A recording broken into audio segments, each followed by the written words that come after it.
Welcome back, ladies and gents, to the Infinite Energy ICCR first race meeting of the year, and we're coming to you courtesy of the Beacon Hospital, who's sponsoring our live stream as they did in 2023. We will be live streaming from every ICCR event here at Mondello Park in 2024. So we had a rough morning in terms of weather. We had hailstones, sunshine, all sorts of stuff. We're live on board now with one of the drivers. We're in the ztech Safety Fiesta Zetecs Championship. This is Kelsey Kirby. She's an instructor at Mondello Park.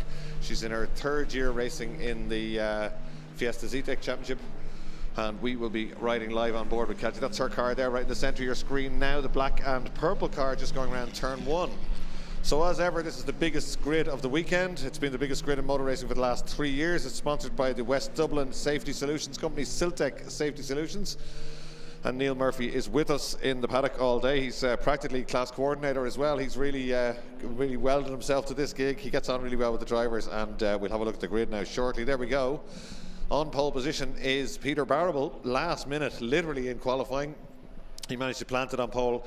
And the young Northern Ireland visitor, Michael Graham, he's won the Kirkestown Championship. His father is well known to us, Derek Graham, but it's Michael Graham's first time to Mondello Park, and he's on the front row of the grid. That's pretty impressive stuff from young Michael Graham. Car beautifully turned out as well. Then it's David Maguire Jr. You saw his dad in the Seats in the Supercup earlier on. Then Andy Kavanagh, very experienced driver, started racing Formula V back in the mid-90s, went into Formula Shane, has raced saloons, raced ztechs for a long time now, and he's always very quick in the miles plus car.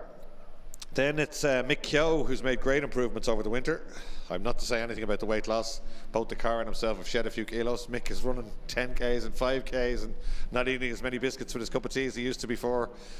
Great competitor, Mick Keogh, well known to us from multi-venues and auto tests and stuff like that before. Had to go with these ztechs, and himself and Jay Dunningham worked so hard on that car over the winter, and it's mint. It's worth a look if you're in the paddock. William Kellett as well, former champion in this class, and a very, very quick driver. The clue again in the surname comes from a real motorsporting family, but Williams won a lot of stuff before. Then Alan Dawson on row 4. Jason O'Connell, who won the rookie championship last year. Jason O'Connell just brand new last year in the rookie championship, but not only did he win that, he managed to win a race outright. Jason O'Connell, a lot of talent there. Car number 89 on row 4. Then Sean McGovern, who wouldn't usually be back that far at all, Sean McGovern, and alongside him is Sam Doyle, and that is a really impressive performance. Now, Ulick Burke from the Tire Brigade did tell me to watch out for Sam Doyle. He reckoned he was going to be quick. That's the Texaco replica livery car there, and he's way up the grid and first of the rookies. Then it's James Byrne, who won the rookie championship 2 years ago, and then it's our camera woman, is Kelsey Kirby. She's on row 6.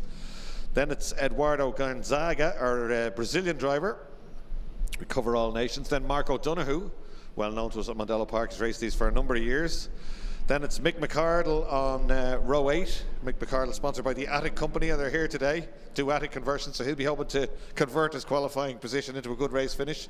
That's as corny as the jokes get today. I sound like Matt Feeney. Then Keith Lenihan alongside another beautiful car, the Keith Lenihan Motors car coming into view there. It's really well turned out. Phil Lawless from Mondello Park in the ztech safety car. Josh Brown, another one of the quick rookies from last year. Toby Maguire is the Rallycross Junior Rallycross champion. Jordan Flanagan, another rookie, back with us again. David Bradley, Adam O'Mahony, Mark Daly, Alex McCann, first race. Liv Corcoran, her first race, and Evan Harding. So a huge grid, and away they go. And Barrable gets the jump, but Graham actually getting the nose ahead as they head under the bridge. Can he get across in front of Michael Barrable as they head down towards turn 1? Peter Barrable, I should say, of course, not Michael. He can't. No, Peter Barrable goes back at him, locks the inside front up over the curb. Graham goes sideways, goes around. Oh dear, all the way around, and connects with Andy Kavanagh. They all slow right down. There's a lot of headlight glass on the road there. The novice is staying away. Somebody's badly damaged there. That's Alan Dawson's car. Probably will give us a red flag, but Alan Dawson in the middle of the track with a lot of damage there. I'm not sure who he connected with. It was just cold back tyres on Michael Graham's car, and around it went. I think he's still going and his car might be okay, but it's Barrable, Maguire and Keogh now, and McGovern from way back on the grid as they come back towards us. They may be able to get that car out of the way. They're already down there. Not so sure, but there's a lot of damage on Alan Dawson's car down at turn 1. Don't see red flags just yet. Safety car's been scrambled, so we won't be robbed of a race. A lot of smoke from Mick Keogh's car there in third place. So I wonder, is there a problem with Mick Keogh's car? It's great to see Mick up there. This is what he's aimed for. He said to me this is a year that he has to get somewhere near the front. Peter Barrable waving at the rest of them to slow down a little bit.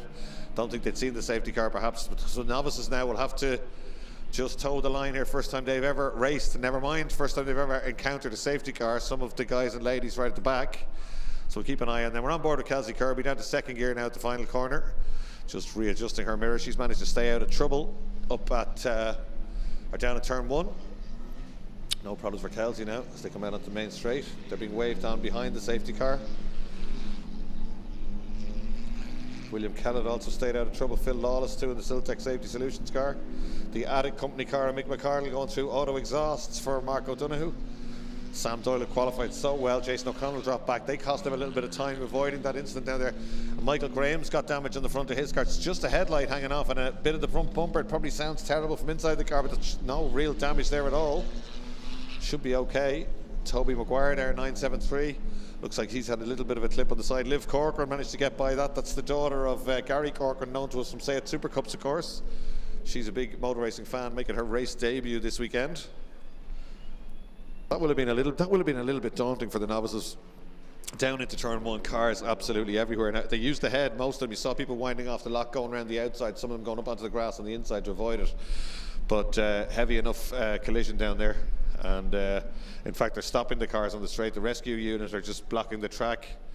I think they want to get rid of that glass before anybody goes by. There's a lot of glass on the circuit. So the rescue crew are highly trained guys, and they know exactly what they're doing. So they're blocking the track with the rescue unit. They're going to sweep that up and just get the debris off the track before anybody else drives over. There's a great shot of it, and you can see Alan Dawson's car there in the background.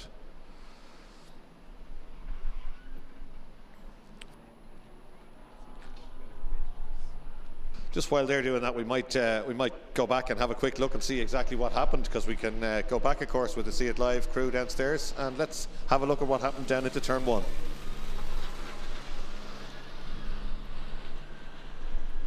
So here they come. The leader locks a wheel. Might slow it down a little bit. There we are. Cold back tyres on Michael Graham's car. Armful of obstacles. Almost gets into it. So Dawson into the back of Kavanagh, and then a few more in. That's what happened. Gets very, very reminiscent of the famous, I think it was 1985 or 86, was it? The production saloons. I'm putting on my anorak here, but there's a very similar incident years ago, famous, with John Wood's Corolla and Mike Armstrong in the Cadet. You can see it on YouTube, and that's exactly what happened. Car just connected with the car in front of them, was driven into it again from behind, and that's what's happened to Alan Dawson's car. So he will play no further part in proceedings at Mondello Park.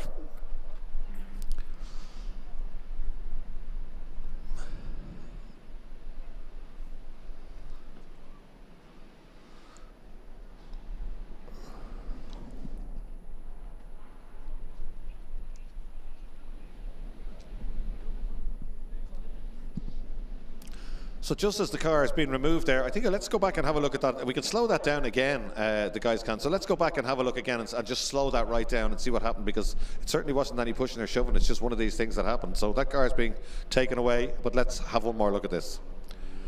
So Peter Barrable is leading. Here he comes. Watch Michael Graham on the outside. Cole rear goes in really late in the brakes and chucks the car in.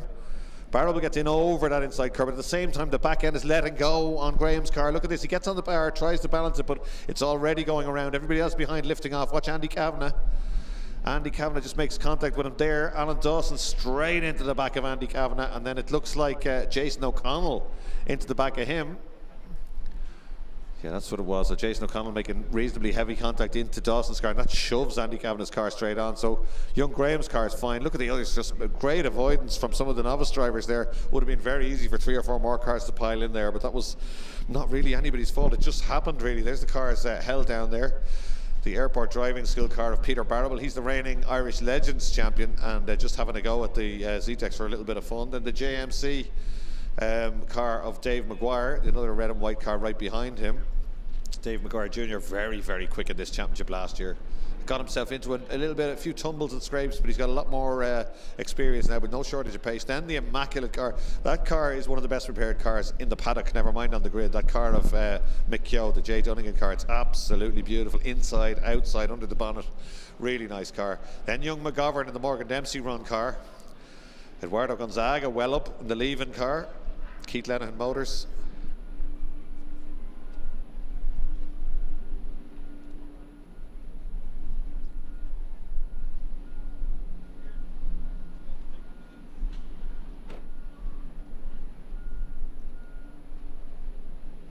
Okay, so as they're all streaming through there, I think we can go back to Kelsey. Oh, Andy Kavanagh's car with a bit of damage at the back. I think we can have a look at this incident from Kelsey's. It might have been breaking up a little bit. Here we are. We're on board with Kelsey Kirby now.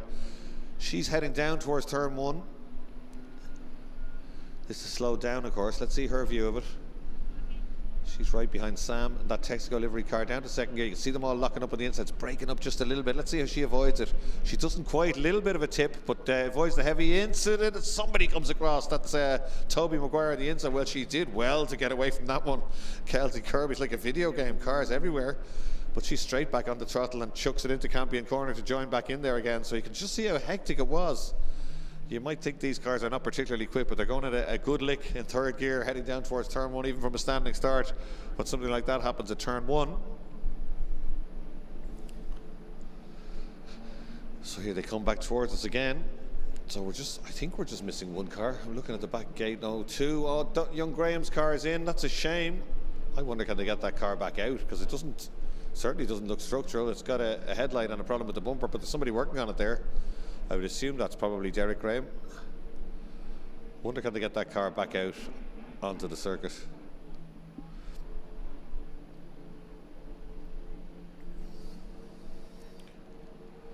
Now scrutineers pointing at him and telling him to park it over in the corner. Right, well that probably means he won't be out in this one.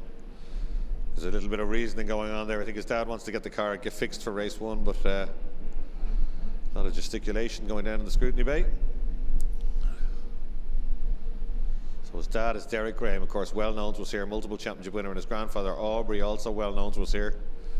Great people coming down from the north. Great to have them back here, and the next generation now racing with us, Michael Graham, and to stick it on the front row. I know he's probably disappointed, but to qualify in the front row on your first visit to Mondello Park in a series as competitive as this is highly impressive stuff.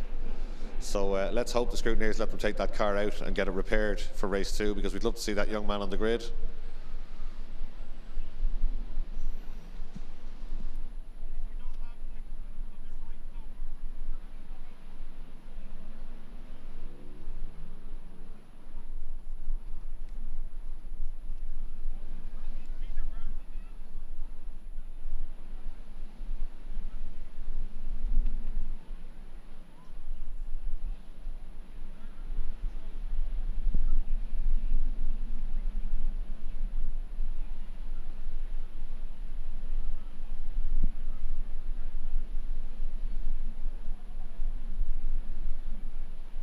Well, we can see the Grahams walking back down the paddock there, but I don't know whether they'll get that car back out. Let's see what happens later on. He's not going to make this race, unfortunately.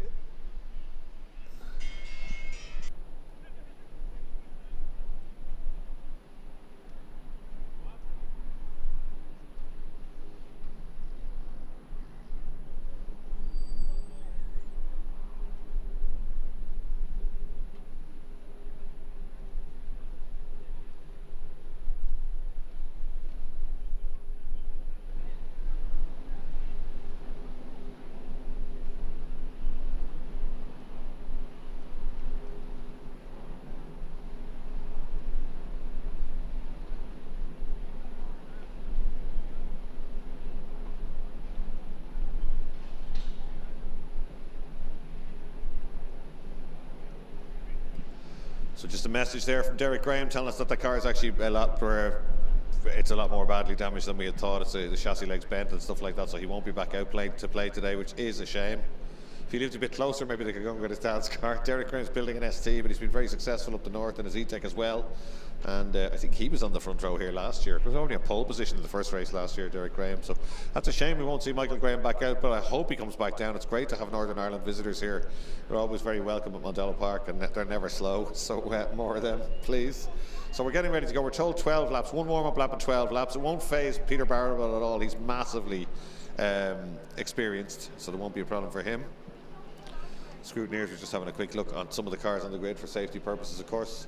I think the first few cars are okay. Andy Kavanagh's definitely had a little bit of a modification front and back, but I don't think there's anything structural there. Andy, does the car feel okay? Will he give us the thumbs up?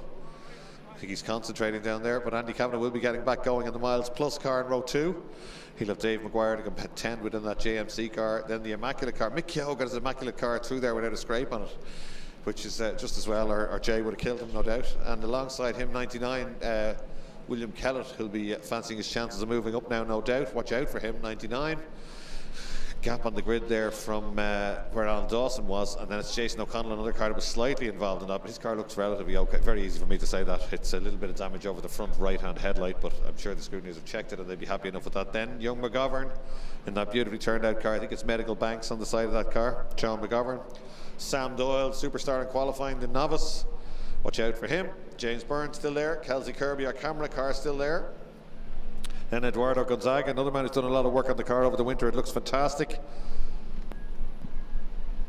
Then Mark O'Donoghue in the auto exhaust car. Michael McCardle in the Attic Company car. Keith Lenihan in the Keith Lenihan Motors car. We've all got great sponsorship on the side of these cars. We'll get more of them as they get going, but we will be getting away shortly with one warm-up lap and then a 12-minute race. So you can get into this class relatively cheaply. You can still buy some of these cars for $2.5 or $3 grand for an entry-level car. Some of the quicker ones a little bit dearer than that, same as any class, but it's very accessible.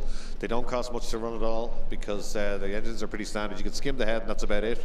You run a control set of lowering springs, but you don't run competition shock absorbers. It's a KYB Ford spec shock absorbers. They're very, very cheap, the suspension element, and standard Ford wheels. You're not allowed to run aftermarket wheels. So I think there are 3 different Ford wheels you're allowed to run. And then that is pretty much it. After that, it's the same as anything else. Your seat belts, your extinguisher, your bonnet pins and perspex windows. And that's about it. Mark Daly goes through a beautiful job on that car, as indeed is the Corcoran's auto repair car of Liv Corcoran there. It turned out beautifully. And Kelsey's camera just a little bit unclear down at turn 1, but seems to be clear around the rest of the track. So we'll be jumping on board with Kelsey Kirby a number of times during this race. Hopefully, let's see how she gets on.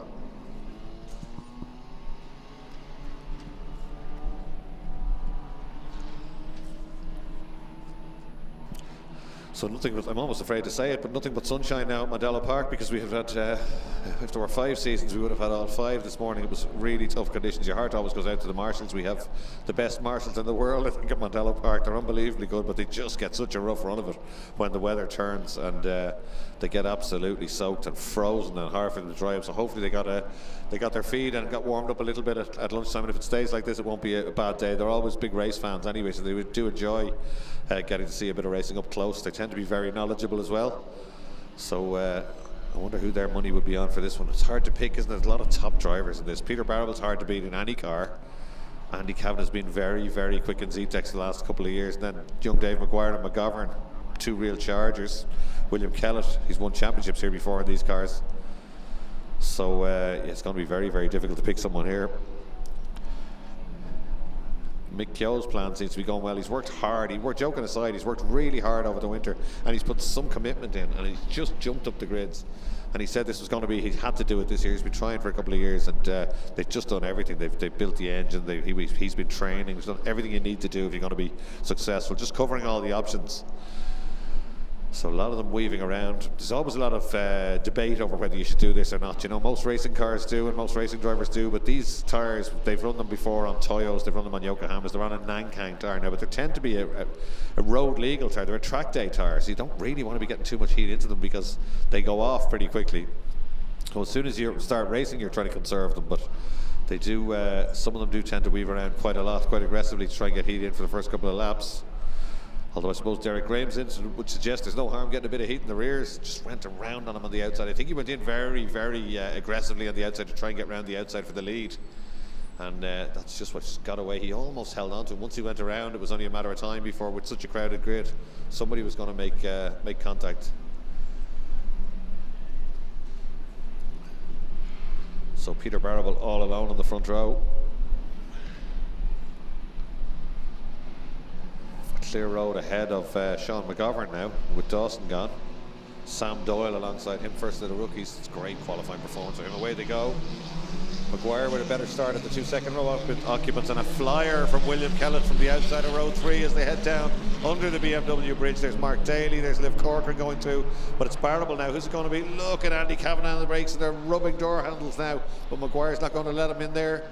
Good start from James Byrne as well. He's up a couple of places in there. Keith Lenihan going nicely. Phil Lawless in the middle of the mix there. And they stream through Campion Corner and down towards turn 3 for the first time. It's Barrable by about 2 or 3 lengths. The two red cars up front, Barrable, the airport motoring school one, driving school I should say, and then it's the JMC car of Maguire. Then they're all together. McGovern up the inside of Keogh, but Mick Keogh sits around the outside of him and takes that place back on the exit of turn 3. So Mick Keogh in 5th place now. He was 3rd before the stoppage, remember. So it's Barrable, it's Maguire, Kavanagh, Kellett. Oh, and a little bit of help from Mick Keogh, and he's been shoved right around there. I'm not sure who that was behind him. Let's see, out the window was, it's hard to tell. I think it was James Byrne. But lucky not to go around there, Mick Keogh. It did cost him a place, but somebody hooked him up by the back bumper and just kept it pinned. That could have been a little bit nasty now coming halfway through the S's. That puts Jason O'Connell up a place, and Mick Keogh trying to get that place back now. They're in finish lap 1. It's Barrable, Maguire, Kavanagh and Kellett. Then Jason O'Connell, James Byrne, Sean McGovern, Samuel Doyle. Mick Keogh not showing up there at all, is he? He is. He's just showing us down a place. He was a bit slow to come up. James Byrne, Sean McGovern, Sam Doyle leading the rookies by a long way. Then Gonzaga, O'Donoghue, Kelsey Kirby, Keith Lenihan, Josh Brown, Jordan Flanagan second in the rookies. Mick McCardle, Philip Lawless, Toby Maguire 3rd in the rookies. David Bradley, Mark Daly, Adam O'Mahony, Alex McCann, Liv Corcoran all got through safely at the end of lap 1. The first 4 now have made a break.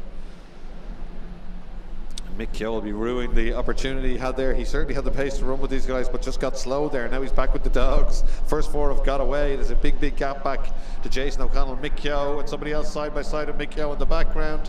That's James Byrne again at the same place on track. Oh, contact again, and Mick Keogh sent out wide at the second bit of the S's at Nordic Spirit corner. Really getting bundled around Mick Keogh there, just behind this group. Back down the inside of the brakes, though he's not in a compromising mood after that, and there's contact between Eduardo Gonzaga, and he just turns around Byrne there at the apex. It's all getting a little bit scrappy. We're not used to this in ZTECs. As they come out onto the main straight, but that allows Mick Keogh to get a clear lap, and that allows Sam Doyle up to 8th place and leading the rookies. We're on board again with Kelsey. 3rd gear down to 2nd. Somebody just getting by on the brakes down into turn 1 there. First 4, no change just yet. Barrable not making a break just yet. Dave McGuire still with him, just half a second off. Andy Kavanagh in 3rd place with fastest lap of the race on that first flying lap, but just by a fraction. Then it's William Kellett, then a big gap back to Jason O'Connell, another gap back to Mick Keogh.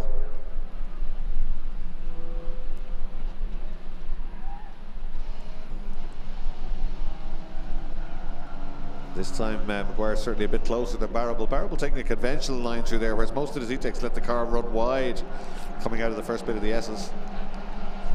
Which doesn't work in most other race cars, but for some reason it does in these little 1250cc Fiestas. Out onto the main straight, 1, 2, 3, 4, absolutely together. It's Barrable, it's Maguire, Kavanagh and Kellett. Fastest lap to Maguire that time round. Oh, he looked like he was fancied having a go there. We're on board with Kelsey Kirby. That's the car that got by her. It's Mark O'Donoghue. He passed her just about here in the final lap. She's staying with him now down to 2nd gear, trying to get back up onto his bumper. Maguire's fastest lap coming up there at 12.1.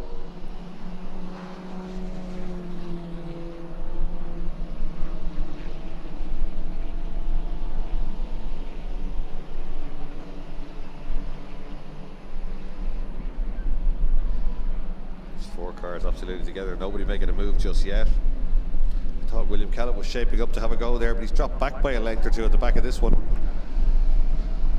Peter Barrable controlling it all from the front. Maguire sometimes looks slightly quicker around the lap, doesn't he? But catching Peter Barrable is one thing. I don't think getting by would be particularly easy. As we said, he's massively experienced in many other classes. Not so much in this class, ironically enough. I think he borrowed a car a couple of years back and won a race in it. And he's won the 6-hour race, but he's not massively experienced in terms of championship races, sprint races in these cars.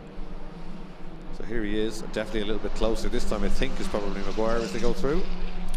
Fastest lap was briefly to Barrable on a 12 dead. Now it's 11.9 for Maguire, who just eclipsed it straight away.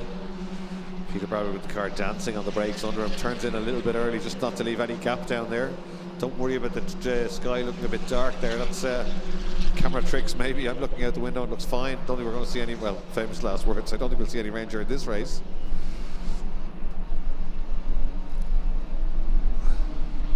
Down into turn 3 now, and it's Peter Barrable, Dave Maguire, Andy Kavanagh and William Kellett. And they're just pulling away all the time. Jason O'Connell on a 12.7, Mick Keogh on a 12.7. Sean McGovern behind him at a 12.6, but kind of about 12 dead is where the pace is for these first four, and they're still easing their way away. McKeown being caught slightly by McGovern now, and in fact Sam Doyle still with them, so that's good going from Sam Doyle. It's 8th place overall, the first rookie. Marable super confident there, doesn't feel the need to defend. It's almost like they're sizing each other up, like the first round of a boxing match here. There's nobody making moves just yet, but I think they're all flat to the boards, just trying to get quick laps in because there's no defending going on from any of them. There's Jason O'Connell goes through, there's Mick Keogh, there's McGovern, that's Sam Doyle, the novice. Then it's Mark O'Donoghue, Kelsey Kirby right on his back bumper now. He doesn't go to the outside, just tracks him down to the first corner. I'm not sure if there's somebody in her mirrors. There's 2 cars parked up, that's Gonzaga and Byrne. You can see them down the escape road there.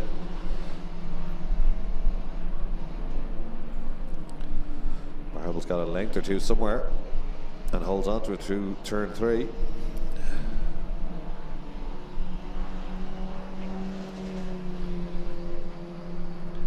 So Barrable, McGuire, Kavanagh and Kellett from Jason O'Connell, Mick Keogh, Sean McGovern, Samuel Doyle, Mark O'Donoghue and Kelsey Kirby. That's your top 10 at the end of the last lap. They're beginning to stretch out just a little bit. And Kellett, as I thought, he's not showing that ultimate pace. He's dropping back just a little bit. He was as quick as them last time round, but certainly that time not so much. This is Kelsey Kirby through the S's. This is Nordic Spirit corner, 3rd gear. Right up on the curve. Mark O'Donoghue getting away from her just a little bit now. In fact, he's not just got away, he's passed 2 cars. O'Donoghue on a charge, because that's Keith Lenihan's car ahead of us, I think. It is. And there's somebody else between them as well, as Peter Barrable turns into first corner once again. That's the car run nice and wide. Barrable gets fast lap 11.8. Yeah, William Kellett dropped 3/10 that time round.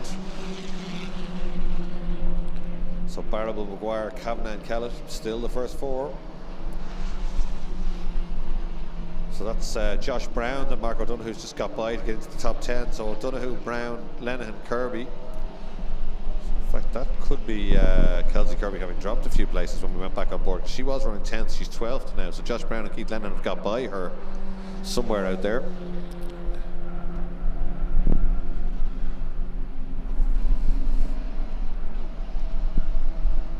This would be a quick lap by McGuire because Barrable was fastest last time round, but certainly McGuire is closer. This is the first time Barrable defends. It's the first time any of the top 4 defend, and that's going to slow them all right down. McGuire smells a bit of blood and tries to get the nose up the inside as they come onto the main straight. Barrable going to close the door. Look at him watching the mirror on the right hand side. McGuire's just going to drag up alongside him. No, he's not. Barrable closes the door very late in the day. It's not a big squeeze, but certainly he's a long way down the straight before he decided to close the door. Oh, McGuire now beginning to have a real go. It's kicking off. They were just sizing each other up. He locks a rear wheel in the LOH car. He goes wide out over the curbs. Andy Kavanagh says, I fancy a bit of that, and he joins in. All of a sudden it's going to kick off, and William Kellett will be smiling away here because he will close right back up to them if they go side by side like that again. Jordan Flanagan also going nicely, 2nd rookie, and has moved up to P13 ahead of Phil Lawless. Toby McGuire, that's the Rallycross Junior Rallycross champion. He's number 15. Sorry, he's running in 15th, and he's 3rd rookie. So he's on for a podium here. Rookies get their own podium, their own prizes from ztech Safety as well. So 1, 2, 3, 4 together. It's only 2 minutes to go in this one.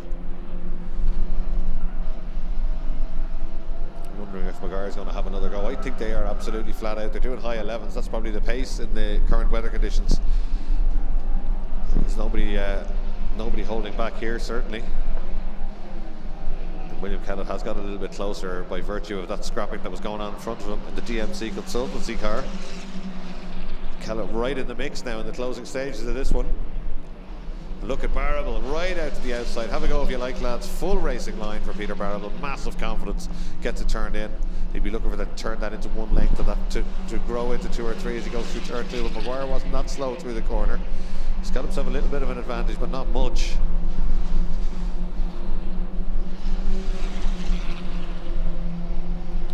Barrable's still holding that fastest lap, but only fractions in it. Less than a 10th quicker than McGuire's best.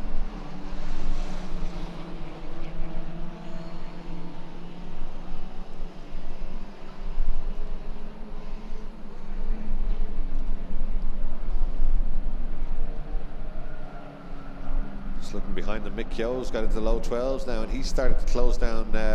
Just watching the background, I think he might have caught Jason O'Connell. Jason O'Connell had stretched away from Mick Keogh, but I think he's got him. He's got back up to him. There you are, top of your screen. He has, and he's brought somebody with him. It's McGovern.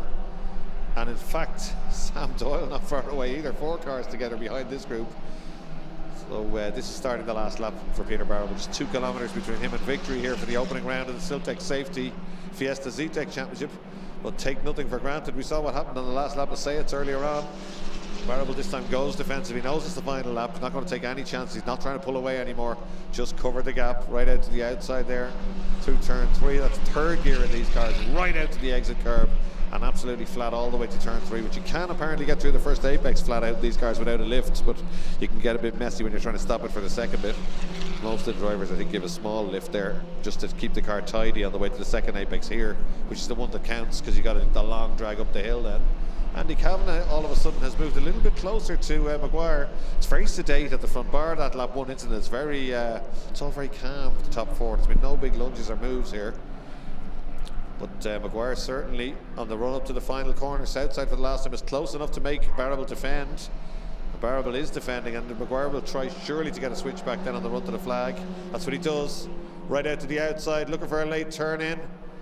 Barrable have seen that coming. There's no way he's letting him get a run. And Barrable, I think, has that covered, but doesn't cover it. Barrable's very confident here on the run to the flag, and Maguire almost up alongside him. It's just about, but Barrable already has the hand out the window. He's so relaxed, Peter Barrable, and he takes a very impressive win. And who's going to be next? We know who the first 4 are. It's Jason O'Connell. We're missing Mick Keogh. On the last lap, something went wrong for Mick Keogh. Sam Doyle, 6th place, and takes a rookie win. Well, there you go. Ulick Burke wasn't lying, was he, when he said watch out for him? I think he might be quick, he said to me. I think he might have done a bit of motocross or something before, Sam Doyle, but that is impressive. Top 6 finish in your first ever Ztech race. So between him and Michael Graham's qualifying position.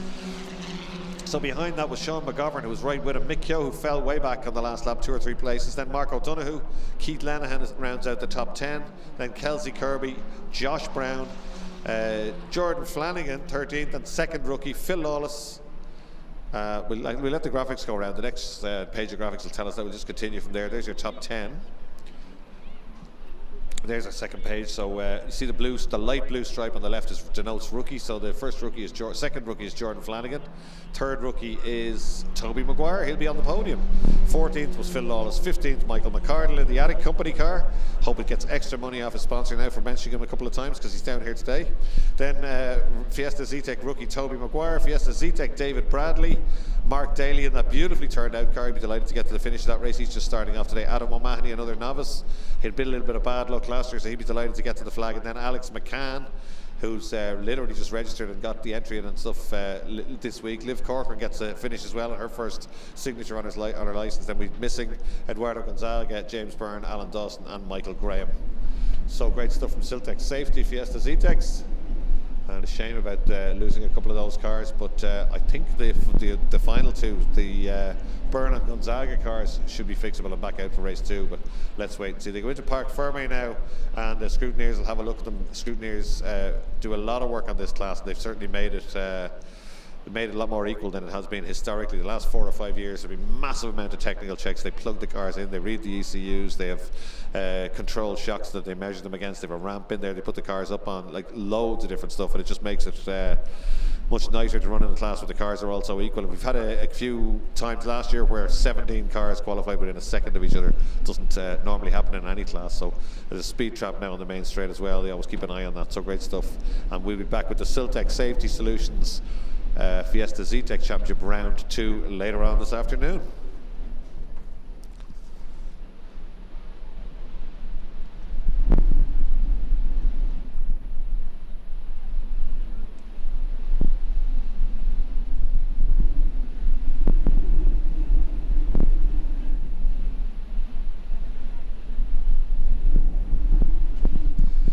So that's the tin top action out of the way. I'll take a deep breath after that and relax a little bit. We've got we'll have a commercial break in a second, and then we'll come back with Boss Ireland, the fastest cars in the paddock, the open single-seater class sponsored by Connolly's Top Line this year.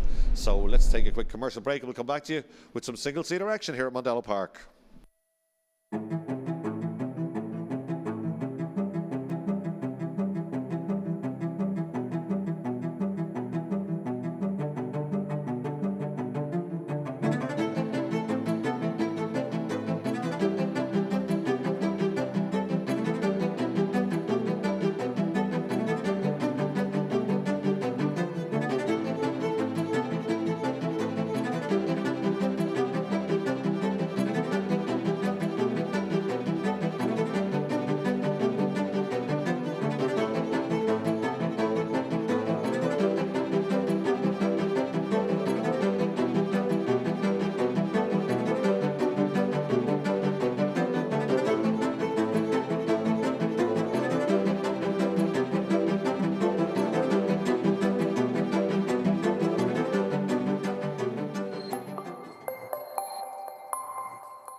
So there's all the Ztech safety Fiestas in there, bonnets up, a lot of technical checks being done. So meanwhile in the background we can hear the big single seaters being released from the garages and from the pit lane.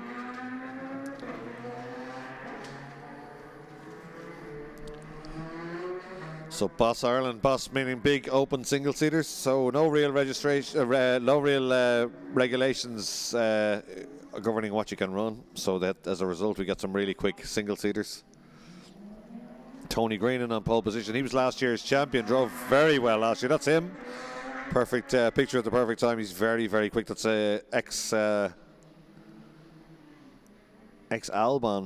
2015, I think it was the same car he had last year. I think his Mercedes-powered Dallara. I could be wrong, but I will check that.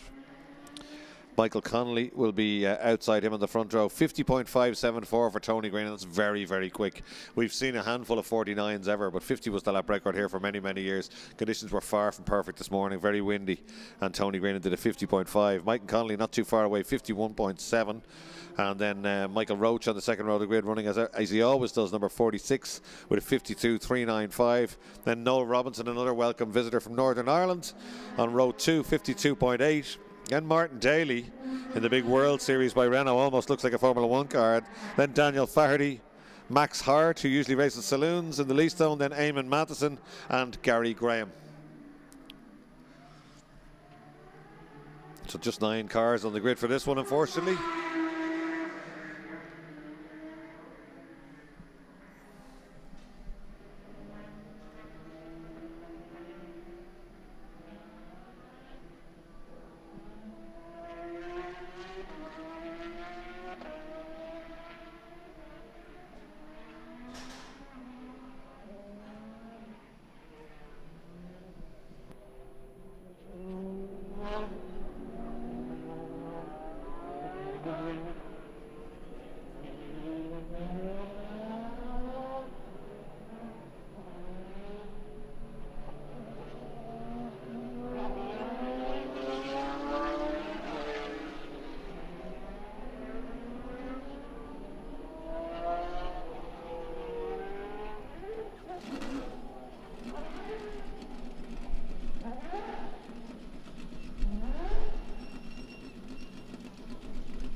So there's our grid coming up. Connolly's top line, Boss Ireland Championship, Green and Connolly, Roach and Robinson, the first 2 rows of the grid.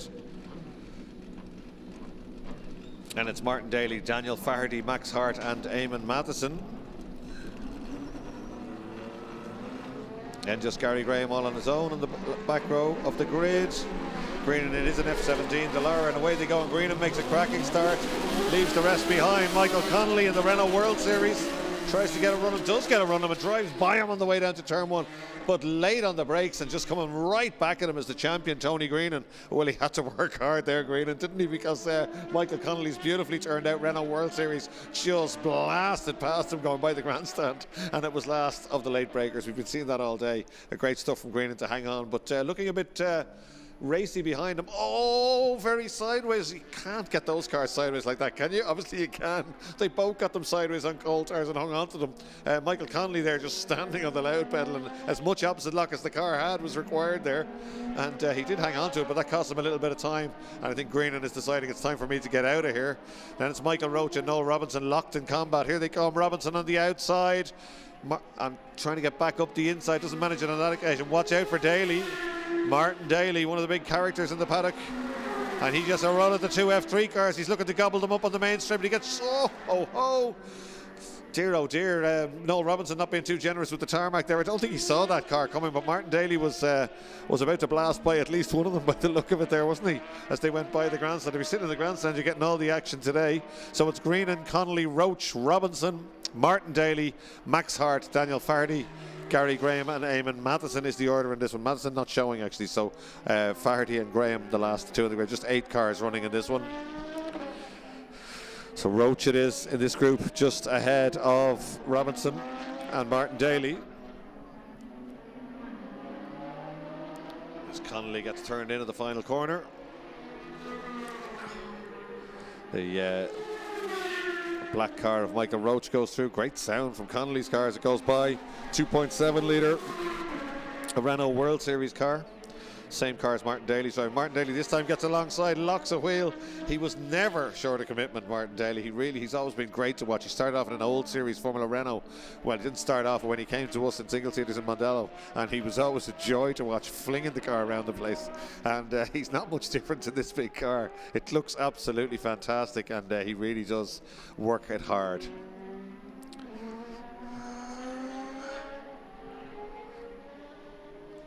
Down into the S's now, and it is Roach we're watching here on the Beacon Hospital live stream out of the S's. It's just beginning to open out though, isn't it? They're not getting near each other here. Roach has got enough pace to get away from Robinson, and Martin Daly doesn't seem to be able to get any closer. 2.9 seconds the gap up front, and fastest lap of 50.5, matching his qualifying lap, is Tony Greenan.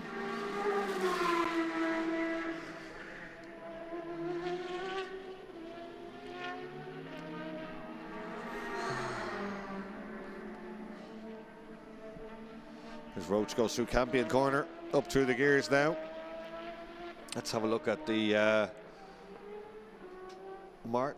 Michael Connolly 200 kilometers an hour through the speed drop, 201.1. It's not the fastest we've seen.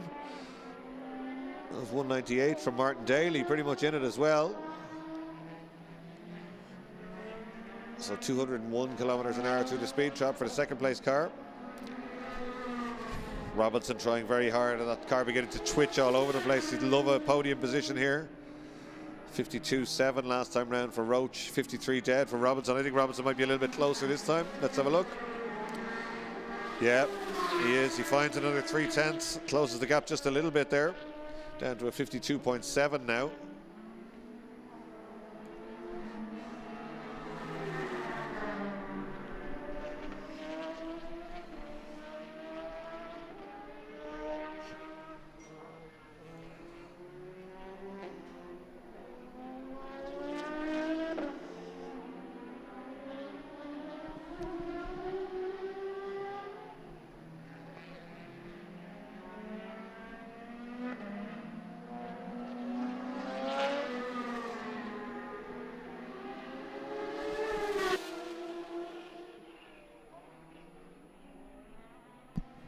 Robinson just drifting the car out there. He's pushing they both are pushing very hard, Roach and Robinson, in this third place battle.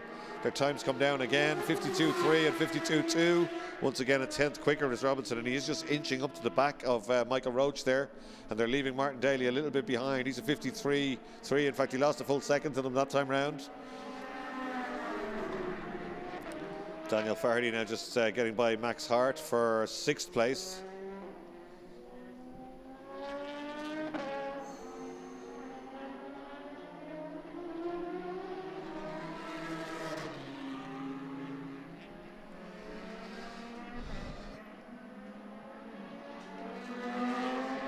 Well, plenty of speed, but not much action in this one, really. This is as close as it gets. Robinson probably closer than he was last time around. Let's watch them as they come out of Southside.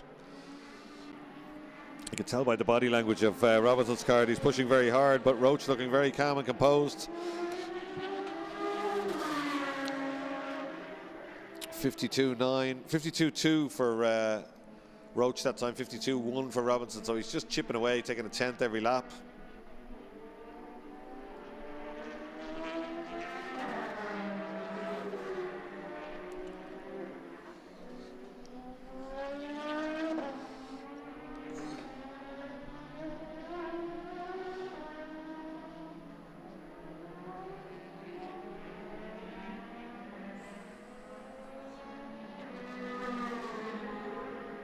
So this battle a little bit stalemate at the moment, although Robinson does come at him on the brakes there from well back into Southside.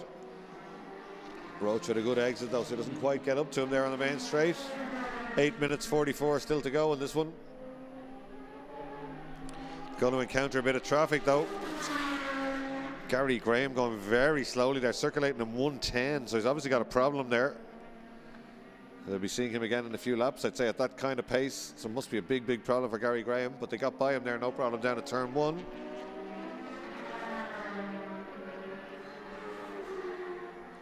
So Greenan, Connolly, Roach, Robinson, Daly, Fardy and Hart, the order in this one. Gary Graham 2 laps down already. The leader's been by him twice.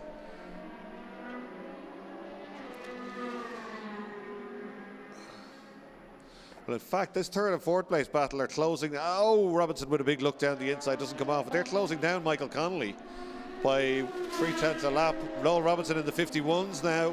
51.9, 52 dead for Roach at 57.8 for Michael Connolly that time round. So this could be a battle for second. They're definitely catching Connolly. There he is in front of them at Campion Corner. There must be some sort of a problem. He's dropped by 6 seconds a lap. And Robinson now beginning to pile the pressure on. He looks to the inside there, but Roach has that closed off. I'm sure Michael Roach is thinking, just leave me alone for a couple of laps. We can catch this car in front. We watch the lap times and see now if Michael Connolly gets back up to speed in the top line car. Beautifully liveried that car, really is. The green and white, there it is, just coming into view now. Connolly's top line. Looks fantastic. And then this time Robinson gets right up the outside. They're side by side. He sits around the outside. Let's see who's got in the straight line. He goes back to the inside now. It's a drag race down the main straight. And I think Roach has possibly left the door open here. Now he's got enough speed there. Maybe he's just confident, left the door open and then moved back to the inside as they approach the braking zone. And now, so it smells a little bit of desperation. Robinson's having to go everywhere. It's really aggressive stuff. He came from a Formula Ford background and he really is turning the heat up now on Michael Roach and moving around him everywhere once he's got up to him. He's looking very confident here. The global car to the first apex, down to the second one. A little better exit there, I think, than the car in front. He got an apex and Roach just missed it fractionally. That gave the car of Robinson a bit of better impetus, a better run up the hill. Well, that's slowed them down a little bit and allowed Connolly to get away. It's allowed Connolly to get away a lot, actually, this lap. This time again, Robinson down the outside, gets a better run on the way out, sits in behind him. He hasn't got the power to get alongside, has he? They're pretty equally matched in a straight line. Pulls out of the slipstream. He's going to be so late in the brakes here. He gets alongside, but nothing he can do all the way around the outside there. He does think about it though.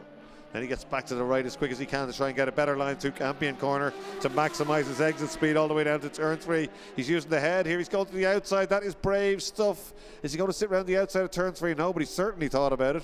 He's still thinking about it by the look of it here. Flames from the exhaust as he throws it down a couple of gears. Gets on the power again a little bit earlier. He really is trying everything here. And it's a great drive by Roach. Not getting rattled at all. Just continuing to keep the head down. They're still doing good lap times, although they were a little bit slower last time round. 52 dead. They've done 55 dead last time round. Well, they're going to pass Gary Graham every 2 laps at this stage. Gary gone out to a 112 now in the Formula Renault, whatever the problem is there. But he's an experienced competitor. He should be well able to stay out of the way. But Robinson looking to pull out of the slipstream now as they go down the main straight. He does pull out of the slipstream and gets almost alongside again on the brakes. Then back to the right. We've seen it before. It's Groundhog Day, isn't it, for Noel Robinson? Tries to get that run again on the way out. That makes him quicker and he's trying to get alongside. You can see what he's trying to do here. Roach just giving a little bit of a squeeze, I'd say, on the outside there. It's hard for us to tell from that angle, but certainly Robinson having to back out of it as they head down towards the double apex. Again, it's a better exit that time for Robinson. He gets right into the apex the second time round. 4 minutes and 30 to go in this one. Robinson again high and wide, try and get a better run through Bridgestone and again on through Nordic Spirit to get the run up the hill. Roach will see that coming and defend. That's exactly what he does. Robinson up the outside of the brakes. Flash of flame as he comes down a couple of gears. But Roach just a little bit slower on the power to stop him getting a run on the way out. This time though, Robinson's got a run and he's almost alongside as they go under the bridge. He's as late as he can be on the brakes, just about gets side by side. He'll be looking to sit around the outside here, but Roach says no way and leaves him right out to the outside. And he's got to start it all over again. But if you keep doing stuff like that, you can just hope that the pressure pays off. That said, Michael Roach does look very calm and composed there. Fastest lap is 50.564 to Greenan, who's now leading by 14.6 seconds. So domination for the 2023 Boss Ireland champion.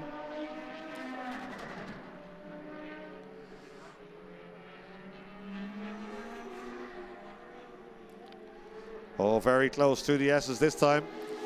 He had to back out of it there, and down the inside goes Robinson. That's a decisive move. Can he get it stopped? He's way out of shape. He can't. That's good stuff. Connolly tries to get back at him, but Robinson has that one done. That was a cracking move. Robinson now up to third place. Oh, but Roach going to have a go at him down, locks it up and fires it down the inside into turn one. Doesn't get by on that occasion, but he certainly hasn't given up just yet.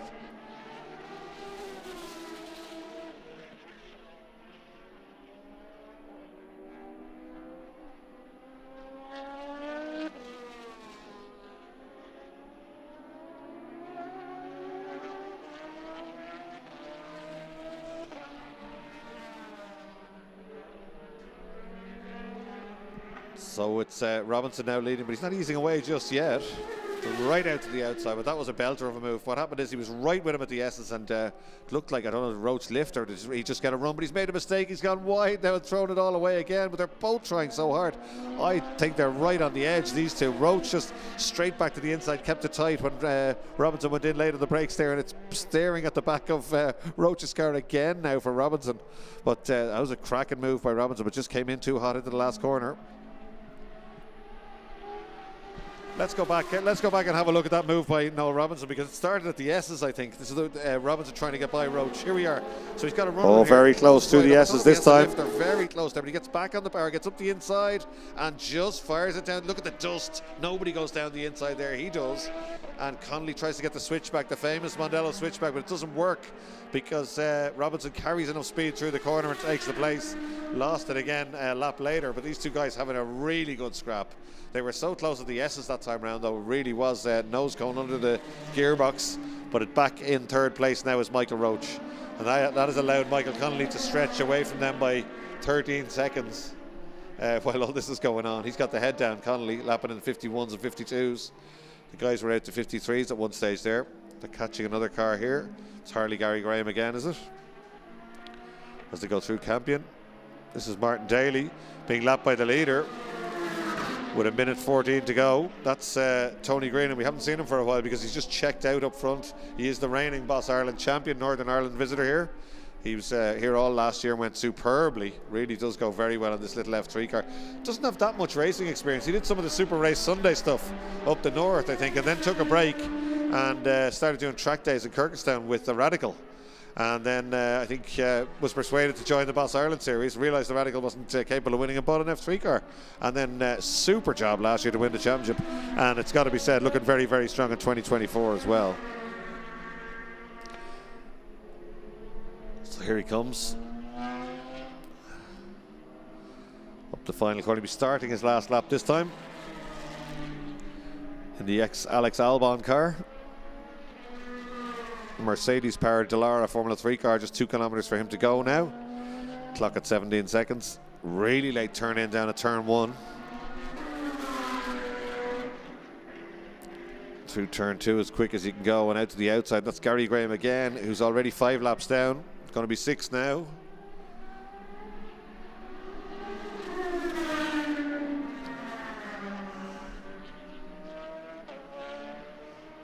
A little bit of rain on the window of the commentary box there, just as well it's coming now when the race is just about over. It's not heavy, it's just a quick skite of rain, as they'd say down the country. So Green and Connolly, Roach and Robinson, top 4 at the moment. Here's our leader for the last time up the south side. He'd be delighted to see the checkered flag with the rain coming, but it's been a great performance for him. Fastest lap, pole, and the first win of the year in the top line. Connolly's top line Boss Ireland Championship goes to Tony Greenan. He'd be very happy with that one. A really good performance, just giving the crowd a wave as he goes by the grandstand down into turn 1. Here's our second place man, and there's a little bit of rain still coming down. Gary Graham takes the checkered flag there. There's Martin Daly, he's still got it. He's just back 1 lap. Here's our second place finisher, Michael Connolly.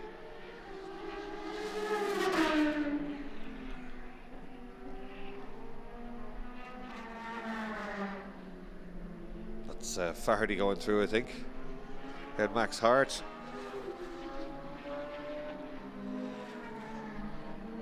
And that scrap for third place. Roach comes through to take that third place. Very, very well earned, hard earned third place.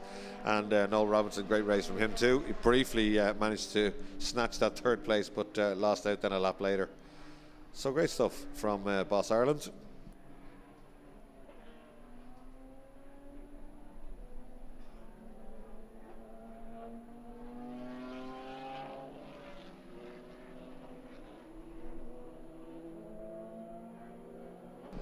There's our finishing order for the Connolly's Top Line Boss Ireland Championship Race 1. And in a Boss 2 class is Tony Greenan, smaller engine cars. Then the Boss 1 class is Michael Connolly, second overall. And then Michael Roach in third place. And then let's just do the outright ones first. It's Greenan, Connolly, Roach, Robinson, Daly, Fardy, Max Hart and Gary Graham. So in Boss 2 it's Greenan, Tony Greenan, Michael Roach and Noel Robinson. And in Boss 1 it's Michael Connolly from Martin Daly, just 2 cars in Boss 1. So there you go. So small grade of cars in Boss Ireland, but great entertainment. Let's see who we will have next up. It's Legends out for their second of 3 races of the day. The little motorbike engine Legends will be on track in just a few minutes' time.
Square left onto Lou.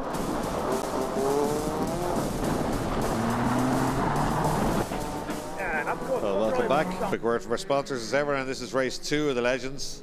And Michael Barrable, who went so well in the last race, got himself a podium on his first weekend in the championship, has starting this one on pole position. Car number 18, Michael Barrable. Alongside him, Anthony Malone. Then it's Lee Malone, Derek Hogan, Scott Jackson, Richard Spence, Willie Lawrence, Evan Curran, Sylvie Bartlett and Owen Lawler. So it's the grid from race 1 completely reversed. Michael Barrable started at the back, came third. Watch out for Owen Lawler. He'll be looking for a good result here. He took a win yesterday, but certainly didn't have any luck in the first race this morning. I can't believe the weather changes we've had here. You can see a few spots around in the camera, but the sun is absolutely blazing down here now again within 5 minutes. So we're getting, as we said, all the seasons, very strong winds still at Mondello Park, but at least we've got a little bit of sunshine now.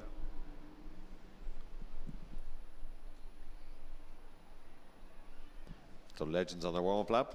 Space frame chassis and 1200cc motorbike engines. Don't have too much grip from the tyres. They move around a lot under you. The people that race them absolutely love them. Anyone that gets a go or a spin in them usually loves them as well. All the cars very well presented. POB Racing prepare most of them. They have a workshop in Strafford and they're always rebuilding them, working on them, setting them up, and they always present their cars superbly.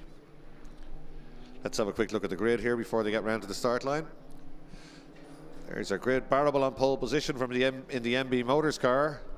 Then it's Anthony Malone, Lee Malone, Derek Hogan. That's the first 2 rows. Scott Jackson, Richard Spence, Willie Lawrence and Evan Curran, row 3 and row 4. Sylvie Bartlett alongside Owen Lawler is row 5. And that is the grid as they come out of Southside Motor Factory's corner, being led by Michael Barrable in the distinctive blue and yellow car, very similar to his Fiesta Zetecs championship winning livery. He leads them down. Anthony Malone, more experienced on the outside. Somebody trying to get the jump from the middle. Watch out for Derek Hogan in the Pink Panther car. Can Barrable manage to hold it down into turn 1? He'll have to go in really late in the brakes. He can do. Up over that inside curb. Tutored well by Peter Barrable, no doubt. Almost goes around. How he held on to that one, I'll never know. That was a long, long lurid slide. It cost him the lead. Anthony Malone taking it back, but Barrable already glued to his back bumper on the way to turn 3. Thinking about a run around the outside. So Michael Barrable keen to get that one back. But it's actually Lee Malone from row 2 that got the lead there. Barrable sticking right with him through turn 3. Derek Hogan looking for that 3rd place in the background from Anthony Malone. The first 2 making a little bit of a break already as Michael Barrable thinks about a look around the outside into the S's. Gets the car turned in late, should make him quicker on the exit. That's what he's aiming for, and quicker through Nordic Spirit corner and up the hill. Gets a great run, and he's using all the curb and a little bit more Barrable as he tries to hang on to the leader. Everyone having to go behind him. They're all down the inside. That's Derek Hogan having to go. Look at Barrable balancing the car in the trot. It's a little bit sideways again on the way out there, but hasn't lost much to Malone on this opening lap, first and second. They're about a second ahead of the rest. Going through is Owen Lawler, somebody else in the mix there, Richard Spence mixing it up. Evan Curran there with a big lock up down the outside, but manages to hang on to it. Sylvie Bartlett has a go at him now on the approach to Campion corner. Bartlett in the middle of that one. Leader beginning to get away. Barrable, I think, has the pace probably to pull away from the rest, but certainly Lee Malone with the head down appears to be fractionally quicker than Michael Barrable at this stage. Gap was at 0.392 of a second last time round. I think it's a little bit more now. It's probably around a second. Is that Hogan up to third? Indeed it is. He's having a good weekend. Derek Hogan was, I think he was third in the first race yesterday. He was right in the mix at the top of one of the other races. It got collected by somebody else, race 2 I think it was, and unceremoniously shoveled off. Speaking of which, quick rotation there for, who was that? Evan Curran, that was, just went off. The rookie, he's back going again I think, but there was a big long spin coming into the S's for him.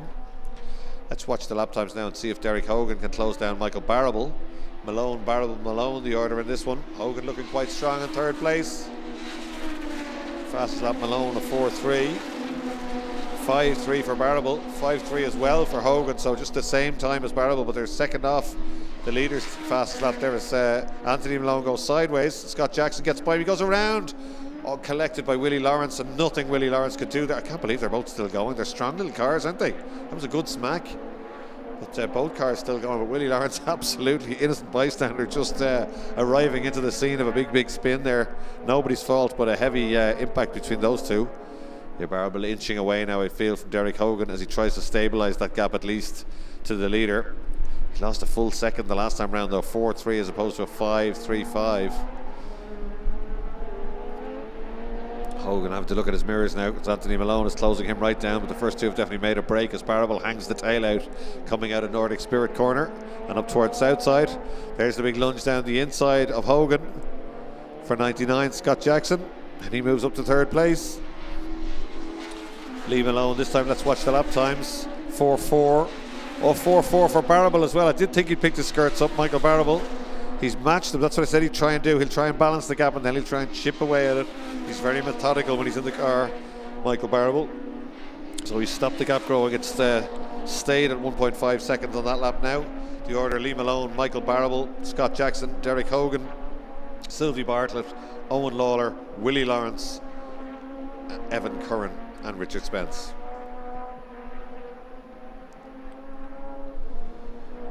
This could be a quick lap for Scott Jackson, 99. He's definitely getting away from Derek Hogan, I should say. Here's Bartlett coming down into the S's. He's adapted well to these cars. Absolutely loves driving them. That's right on his tail is Owen Lawler. He's coming well up. He's up to 6th place now, Lawler. And the leader beginning to flick the car around. Is Barrable closer than he was? There's a big flick into that final corner for Lee Malone. There's always some interesting techniques in these cars. They don't have a diff. They have a solid axle, so you have to somehow get them turned in without that dreaded understeer that comes sometimes. Yeah, again a 4.3, 4.370 for the leader and a 4.415 for Barrable, so just a 10th opening out in the lead. Very little in it between those two. Scott Jackson matching them also on a 4.3. Nobody else in the 4s all the way down the grid, so top 3 are quickest with 3 minutes 14 seconds to go in this one.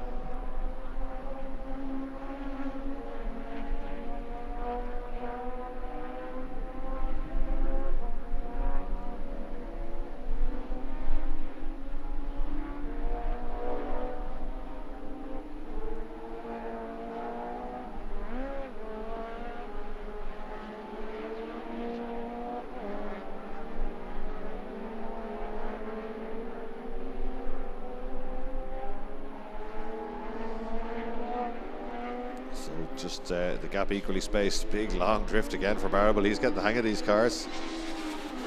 Lee Malone goes through. Let's watch the lap time. 4.9 that time around. 4.8. Barrable closes it by a 10th.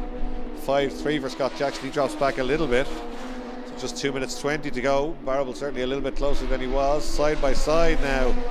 for Evan Curran and Willie Lawrence. Willie Lawrence's car is still going. As we said, I'm surprised they're strong little cars. A little bit of smoke there from Owen Lawler. Hope everything's okay. He's already had an engine failure this weekend, yesterday morning.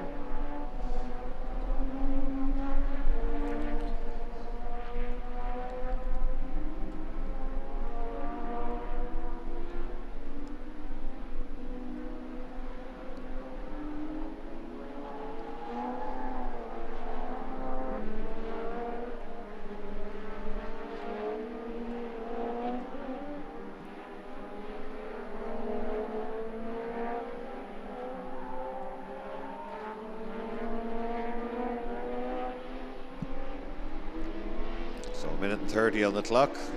They come down to start another lap. 5-1, the time's going out for Malone. 5-1 for Barrable too. In fact, they're all in the fives. 5-1 for Derek Hogan as well. There he is, in the Pink Panther. Car number 63, going well this weekend. In fact, a 5-3 for Scott Jackson. So Hogan closing him down just a little bit for that final podium position. Gap still at 1.6 further between the two leaders.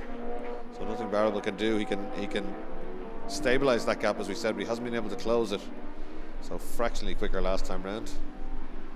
48 seconds to go. I think they will start another lap.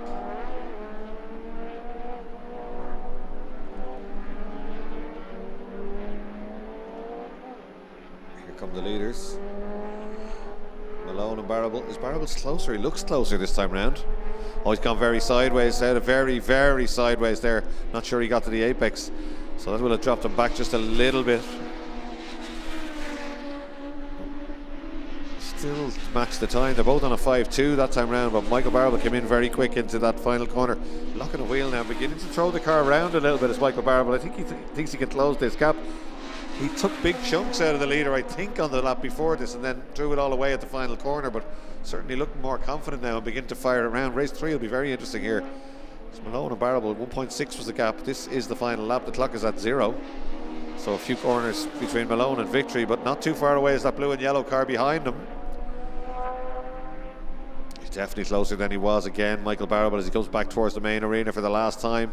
Malone could be just balancing this one though. He's very experienced, always goes well. He's been strong all the way through this race. Yeah, Barrable just right on the edge there, isn't he? A little bit of opposite lock again. Watch Barrable's car as he goes right out to the outside here. Yeah, this is where Barrable got it wrong last time, and it's not often Michael Barrable makes a mistake. The leader gets right into the apex. Oh, celebratory drift for him on the way out. Barrable says, anything you can do, I can do better. Both sideways on the run to the line. A fantastic drive and a win for Lee Malone in Legends in race 2. Absolutely fantastic stuff. Barrable 4/10 quicker on that final lap and brings the gap down. It was at 1.8 at one stage, brings it down to 1.2. All side by side across the line there. We go through that in a minute. We get the graphic up and then we will see who's in pro and who's in rookie.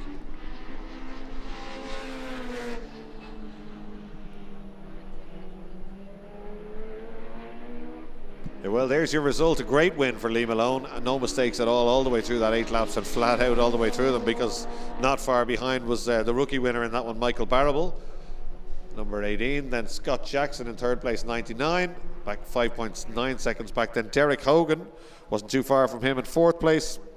Sylvie Barrett, Owen Lawler, Willie Lawrence, Evan Curran, Richard Spence and Anthony Malone. And the rookies in that one were, the winner was Michael Barrable, 2nd place was Sylvie Bartlett, I should say, and in 3rd place Evan Curran. So great stuff from Legends. They have one more race of their 6th race weekend to go. They had 3 yesterday, they've had 2 today, and we've got 1 more later on.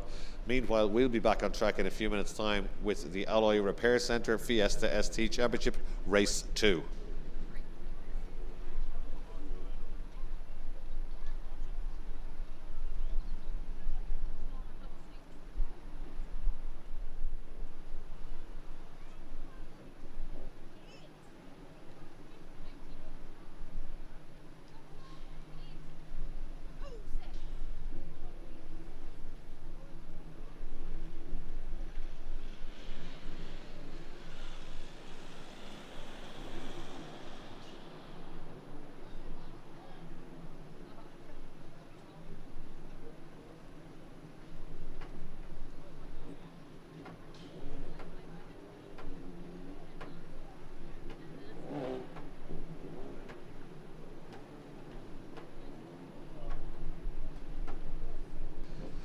So, a new sponsor for a new year for 2024. It's the Alloy Repair Centre. They do what it says on the tin. They do diamond cutting and powder coating and restoration of alloys in Cookstown Industrial Estate, just up the N7 from us here at Mondello Park.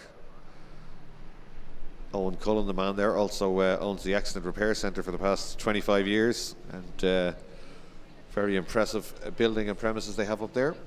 They've come on board this year. But on pole position for this one, absolute star in the first race was Tim McQuaid in the McQuaid Motors car, and Nadina sponsorship on that one, the LOH Motorsport car. Then the Arbelos car of Roy Kane, the wet weather hero. Then it's Chris Grimes Jr., who really had the best, I think that's the best ST race I've seen him drive. I know how quick he is from rallycross, but he really went well this morning. Then Keane O'Brien, 555, always a man to watch out for. Then it is Victor Cullen and Ross Barnes. Then it is Michael Cullen and Trevor Farrar, and John Elliff, Bobby Turley and all the rest. Spoke to Michael Cullen at lunchtime, struggled mightily in race one, and he said their team are working absolutely flat out to trace it. They don't know what they're looking for really. They're trying corner weights, shocks, everything like that. He said it's just getting massive wheel spin everywhere. They thought it might be a burst shock or something like that. They were trying to trace it down, but of course on a race day you're working against the clock. It'll be interesting to see if they've managed to trace it.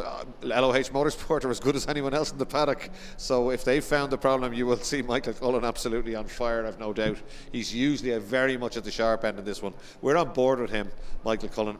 Massive CV. I could go on and on. He's a double European Ferrari champion. He's a multiple Mondello Park champion, former Sexton Trophy winner, former Irish Saloon Car champion, former Dunlop Uno Cup winner. He's won so much stuff. He's the reigning champion in this class. He's the reigning champion in Irish Strikers. He won more races in Ireland and the UK than any other driver last year, which gave him that Autosport title. So absolutely loves his motorsport. He's recently started rallying. He's got a historic E30 M3, and he's now having to go in an R5 just to get more stage mileage. So a man that absolutely loves his motorsport. He's as hard as nails on track, and really loving his racing with LOH Motorsport lately.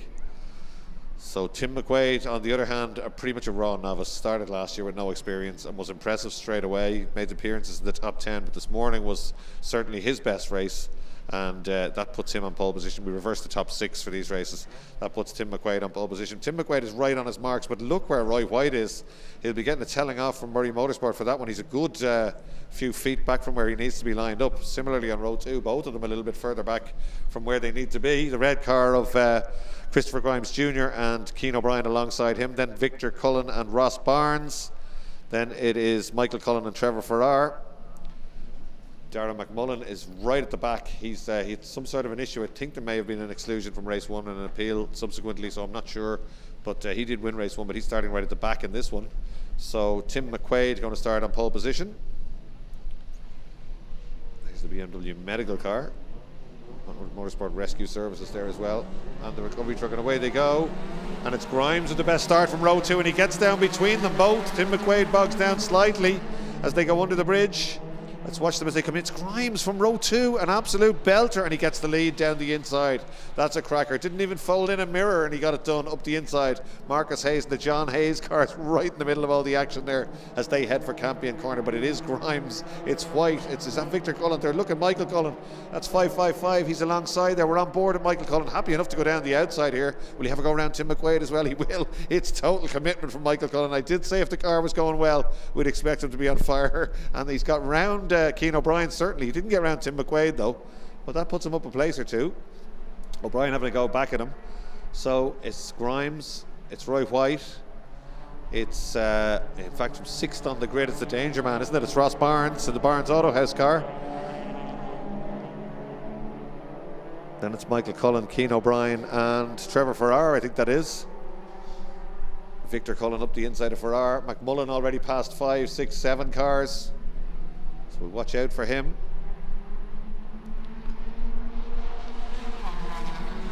This is great stuff from Christopher Grimes Jr. Michael Cullen pulling 4th gear. We're on board with him again. Down to 3rd, down to 2nd, closes in on Tim McQuaid.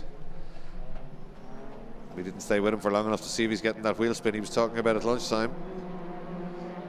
Certainly struggling for traction in race 1 this morning. He's in 5th place now, but that was more racecraft and pace. Let's see when they spread out a little bit just where he is.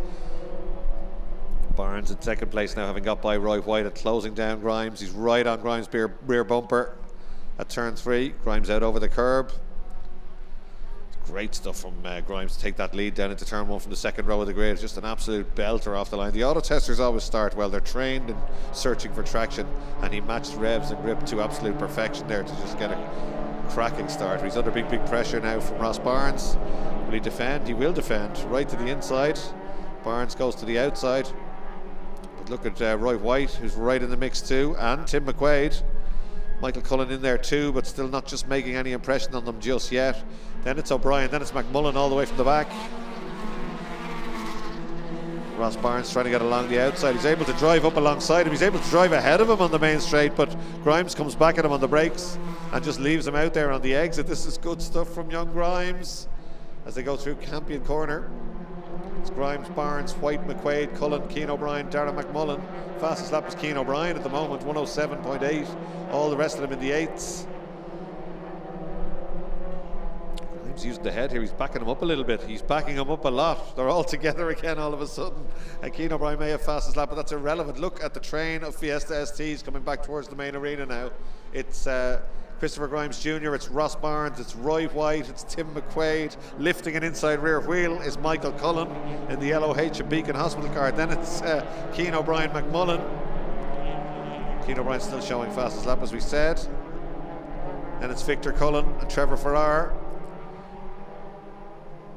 Ross Barnes trying to get up the inside, but controlling it nicely up front is Christopher Grimes Jr. Probably needs to get across to the barrier a little bit quicker than that. He manages to do it. They're very equal in a straight line, these cars, although last time round Barnes managed to drive up alongside. He does it again, just as I say it.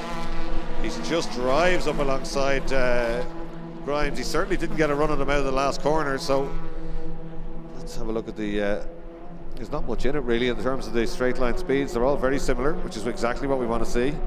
Once again, here comes Barnes, but Grimes has that one covered, moves to the outside. Double apex right-hander here, a quick tap of the brake and back hard on the power to keep the car steady, and then brake in a straight line down to second, turn in and up the hill. That's the first time he's missed the apex, the leader, and that'll be a smell of blood for Ross Barnes. He'll be looking to get alongside next time round, but goes straight to the inside as Grimes. Down to second, Cox an inside rear wheel, gets it turned in. A very impressive weekend for him so far.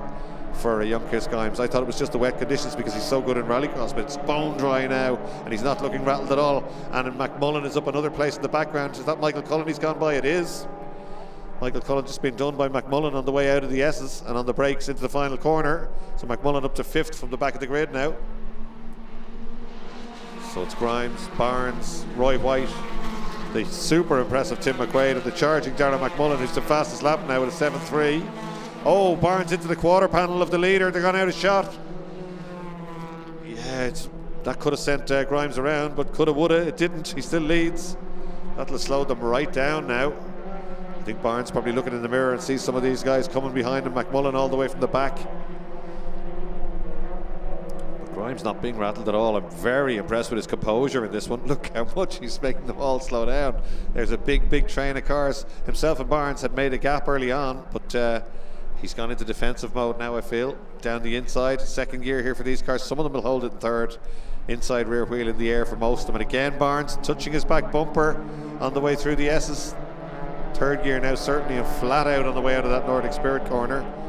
It's Tim McQuaid trying to get a space up the inside of Roy White behind them. I think he's got it done, has he? Oh, he backs out. I think his car's probably too immaculate. He looked like he was going to launch it down the inside. McMullen looking for a bit of space as well as they come out onto the main straight. Barnes sniffing to the inside, but there's no drama at all for young Christopher Grimes Jr. Still 9 minutes to go, but no problem at all here. He goes down the inside, and yet again you can see the front bumper moving on Barnes' car there. Absolutely together, first and second. Barnes already has one win under his belt after the revised result this morning. He'll be looking for another one here, but he's going to have to pull something special out of the bag, because I know we're only halfway through the race, but certainly Christopher Grimes Jr. is not leaving any options open there. Nothing down the inside here. Doesn't mind compromising his speed on the way up the hill, and then straight to the left and just hugs that all the way up the inside. Mondello Park has been referred to as Hairpin City by some people, so it's not that difficult to defend on in terms of compared to some of the UK circuits where they're big long sweeping corners. If you defend on the way into one of them, you're in big trouble. McMullen up the inside of McQuaid, backs out of it there. Cullen has dropped back behind them. Keane O'Brien having to go now. Again, McMullen having a sniff up the inside, but Tim McQuaid, driving like a seasoned pro, even though he's only in his second season, is right there in fourth place on merit. Look at this, Christopher Grimes Jr. Barnes all over him, but just cannot find a gap. As Elif goes through, Farrar.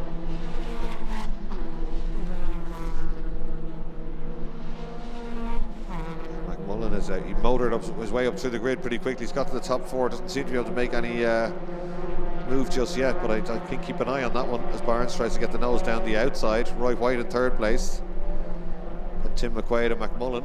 1, 2, 3, 4, 5 cars together. It's a good drive for McMullen to come all the way from the back.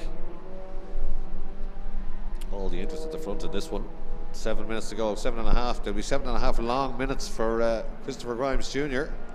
This could be his coming of age at Mondello Park. We've seen him take loads of wins in rallycross, but not so much in circuit racing. He struggled a little bit in the ST before. He's not struggling at all today. Look at that for a super line down into the S's. Got it turned in beautifully, got on the power. He could have almost got away without block. Easy for me to say that, without blocking that. I mean, he had 3 or 4 lengths, I think, him out of the S's, but he did decide to defend just at the last minute. But Roy White is beginning to breathe down the neck of Ross Barnes too, with the Cartel.ie machine. So great stuff from the Alloy Repair Centre Fiesta ST Championship. Oh, and a big lunge again for Ross Barnes. McMullen looking for a gap on the outside, but Tim McQuaid not leaving any gap either. 1, 2, 3, 4, 5 together. A gap back to Victor Cullen, who's 2 seconds behind them. Victor Cullen getting ahead of Michael there. See it on the timing screen because you wouldn't see it on the track. The cars are far too alike. I once said to Michael, any chance you could put something on the car so I could identify them? And he said, no, absolutely not. So Victor Cullen has got ahead of Michael there. I thought Michael was going to do a Williams Grand Prix engineering at lunchtime and commandeer the chassis of Victor's car, but he didn't. So Victor's got ahead up to 6th place. Michael Cullen down to 7th. Bad day for the reigning champion at the office. But Michael's clever. He'll use this to take some points home with him, because once that car's back running correctly, he'll be winning again. He'll need every point he got today to try and defend his championship. Ross Barnes very confident in the run up to this championship about his chances. He's got this car, the ex-Graham McDonald championship winning car. He loves it. He's very much at home in it, and he's very quick. So he's been up to Kyrgyzstan testing already. He's done a couple of test days down here, and it's obviously suiting him. He's probably potentially the quickest man here, but he can't get by Grimes, who's driving absolutely beautifully there. Frustration not creeping in just yet. I thought it might, but it looked like he was going to give him a little bit of help there. Victor easing away from Michael now. Michael out into the 108 bracket. Victor down to a 7-8, 8 dead last time round. Top 4 all in the 7s. Top 5 I should say, last time round. Oh, a little bit wide, didn't get to the apex there for Grimes, but he manages to carry the speed around. The next one's a left-hander, he should be absolutely fine. I don't think Barnes is going to get around the outside of him here. He's going to have a go though. It's actually quite a long left-hander. It's very rare somebody will get around the outside there. But he does tuck in behind him again, and once again Grimes just doesn't look rattled at all. Right out to the outside, 4 minutes and 50 seconds to go. He goes to the inside, late on the brakes. Barnes thinks about getting up the inside of him, but Grimes not so quick to get on the power, perhaps on the way out, not leaving any gap up the inside. He really is using his head here, this young man. I don't see any sponsorship on that car. I'm sure we will after this race, because he really is impressing us. Christopher Grimes Jr. on the run down to turn 1. Barnes with a big lunge, but it's just, he's got that covered. No problem at all, but straight into his back bumper now. That was definitely a little bit of a shove from Ross Barnes. That did send the red car a little bit wide on the way out, but again, Grimes just stands on the throttle and picks it all up. He places the car well. He's not leaving any gaps up the inside on the way out. Barnes gets a run on the way out of turn 1 and carries it through turn 2, gets on the outside, but he knows if he sits around the outside there that Roy White will be down the inside like a flash. Gets alongside again here. He's getting slightly better runs out of the corner than Chris Grimes Jr. The tyres will be going off a little bit at this stage on all these cars. The Nankangs will be having a rough time of it in 15 minutes of hard racing in dry conditions like this. Christopher Grimes Jr. still leads. A great race, this one, for the opening or the second Alloy Repair Centre Fiesta ST Championship race of the weekend. 3 minutes 40 to go, so still a few more laps. And the change there, McMullen has got by Tim McQuaid. So McMullen now up to 4th place, and he's now chasing down Roy White, and once again just easing across to the inside. I don't think so, Ross, he says. Ross Barnes, will he manage to motor up alongside him again? He does. He just drives up there, doesn't he? And past him. Can he get it stopped? He can't. I don't think. Grimes back down the inside. They've both gone really wide, and here comes Roy White at 3 abreast for turn 2. What's going to happen? I think Barnes has got through, but he's up over the inside curve. There's contact once again. Grimes sits around the outside, keeps it pinned. He's got it back. I can't believe he's held on to the lead there. This is great stuff from Grimes, and Ross Barnes having a real go, but this could be NASCAR stuff. He could get stuck on the outside if Roy comes down the inside. Roy's being very polite, isn't he? Or is he? He gets right into the apex. He looks for the run on the way up the hill, and I think Roy White may have got second place here. Third gear charging back towards us. 2 minutes 50 to go. This is a belter of a race. And turning to the left-hander comes Christopher Grimes Jr. now again, but we're back as we were. McMullen now looking to have a go at Roy White. I thought Roy White would have got up the inside there on the way down into turn 3. Here comes Grimes, centre of the road. Barnes thinks about a look down the inside, but Grimes, at this stage, I think has seen it all before. Here's where he's got to watch out. Barnes' car looks a little bit quicker in a straight line, and it's not up to here, it looks okay, but once they get going here, I don't know if Grimes is a problem or whatever, but he pulls out and gets alongside, and he actually got ahead the last time. Tries it again, then a big lunge down the inside. They stay apart, thankfully. Great race, though. Michael Cullen dropping back again, down to P13 now. He's going very slowly in a straight line. There's a problem with that car. Christopher Grimes Sr., that's Christopher Grimes Jr.'s dad, obviously, is side by side with Michael Cullen on the main straight. 1 minute 57 to go. We're very near at the closing stages of this one. This is what Grimes has got to be careful of. If he keeps the head down, pulls away and brings Barnes with him, Barnes doesn't have to look at the mirror. Backing them up made it much easier for him. But Ross Barnes is experienced, he's quick. He'll start moving around now. If he hasn't got any way of defending, he'll start having to look down the outside and looking for switchbacks to the inside, where he's not keen to do that when Roy White's on his bumper, because he knows if he gets stuck on the outside, Roy White will get down the inside and he'll lose that second place. Here they come now, up towards Southside Motor Factory's corner one more time. Up over that inside curb, and once again, Grimes just comes out of there perfectly. No gap up the inside at all, gets on the power, second gear, third gear. McMullen gets a run though. Well, McMullen just drives up alongside Roy White there, and I think he's going to take that place. Is he? White will surely try and come back at him on the brakes. He does. Back down the inside. I don't think so, says Roy. Down to second gear. They give each other a little bit of racing room, thankfully. McMullen almost had that one, but Roy White's so late on the brakes down into turn 1. No way, I want a podium. I've seen the trophies today. Big glass trophies for the Alloy Wheel Repair Centre, or the Alloy Repair Centre, I should say, championship this year, and he wants one of them. Christopher Grimes Jr., Ross Barnes, and Roy White now with 42 seconds on the clock. I think they'll probably get another lap after this one. So this is great stuff. Not sure if Grimes should be trying to get away. Is he trying to get away? Certainly himself and Ross Barnes are pulling away just a little bit, but that could be just as a result of the McMullen attack on Roy White. They come right into the outside. This is where Barnes could have gone high and wide and tried to get a better run on the way out, but he doesn't. They haven't got anyone near them. Certainly the leader's got enough here. Second gear, third gear, no problem. Gets back into the all-important inside line. Then Barnes pulls out here, and as they come under the bridge, he's up alongside him and he's ahead of him again. Barnes with a significant advantage there from the start-finish line onwards, but Grimes just doesn't let it happen. Cool as a cucumber out front. The clock is at 0. This is the final lap, less than 2 kilometres to go. A little bit of hopping around. There's Michael Cullen going very slowly in the foreground there. Obviously in big trouble. He's back to 17th position. No points from Michael Cullen today. Here they come down through the double apex right-hander for the last time. This could be a big day for Christopher Grimes Jr. Carries the speed beautifully as he's done all the way through. Coming back towards the main arena now.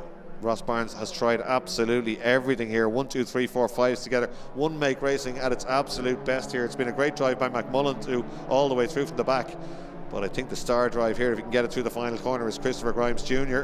He should be safe because Barnes only has that extra bit of straight line speed really from the start finish line onwards as McMullen takes a lunge, but I think he's done enough. It's going to be incredible stuff. A lot of cheering on the pit wall, and it is going to be Christopher Grimes Jr. to take a fantastic win in Fiesta STs. That is absolutely brilliant. All of them together. McQuaid having a go at McMullen to take that place back across the line. Victor Cullen with a good run there towards the end of that race. Personal best from Tim McQuaid at 7.7 on the run across the line. Well, that was absolutely fantastic, and I think certainly Christopher Grimes Jr., my driver of the day so far today at Mondello Park.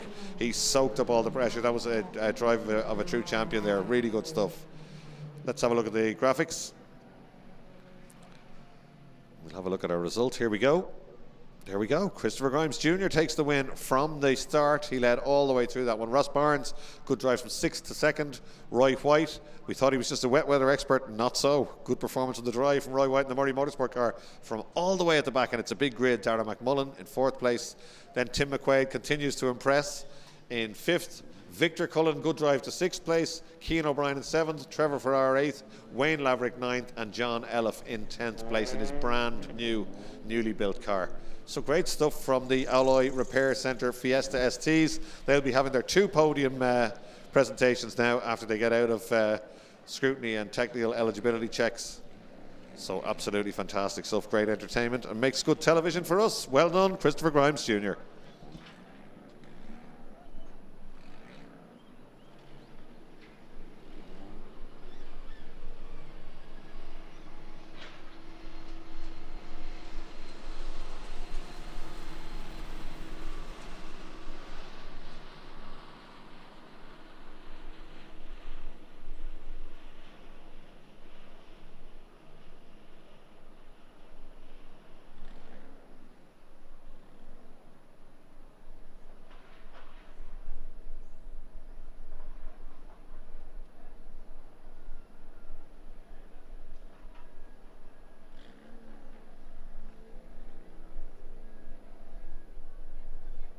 And just before the Future Classics come out onto grid, let's have a quick commercial break.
So back straight into another race, Precision Graphics Future Classics Championship Race 2, their second race of the season and second race of the weekend. And on pole position for this one will be Patrick O'Malley in the 2-litre Honda Civic. Then alongside him, Luke Marmion in the Toyota Celica, and Connor McAmeal in the Civic, Gary Bradley in another Honda Civic, Aidan Byrne, who entertained in the first race in the black 306 Peugeot, then James Marmion in yet another Civic, Celica, I should say. Ray Melia also in a Celica, and it says Paul Flanagan, but maybe Paul's in that Celica. Let's see the number as it goes by. I suspect he might be. Then in the future class, the slightly slower class, Jack Conaghy, Philip Lawless, Noel Conaghy, and Aoife Brady would be the top 4 there. There we are. So that's the future class, the slower class we're looking at there. Then Noel Conaghy and Aoife Brady. Then Alan Sweetman in the Mini, Ben O'Malley also in a Mini. John Linan in the Punto, Conlon Quinlan, Tristan Adam and Aaron Linan in the little Fiesta Zetec. And Christopher Lee and that black Punto just coming out of the pit lane now. Used to be my car many years ago. Big lock up for him going down towards turn 1.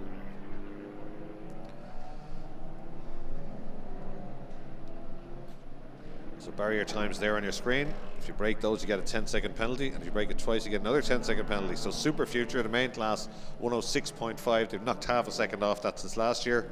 And Future Classics, 109.0. Slower class, 109.0.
Away they go. Civic it is from the pole position. Patrick O'Malley just gets away.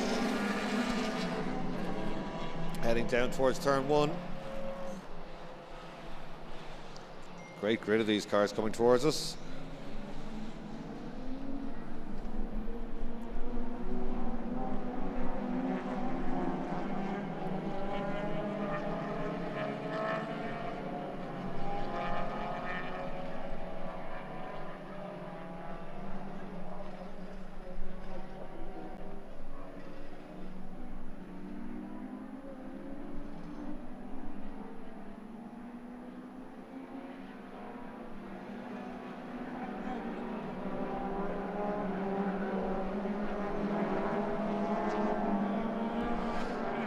It's all about the Civics out front. It's O'Malley ahead of McElmeal there as they head up towards south side.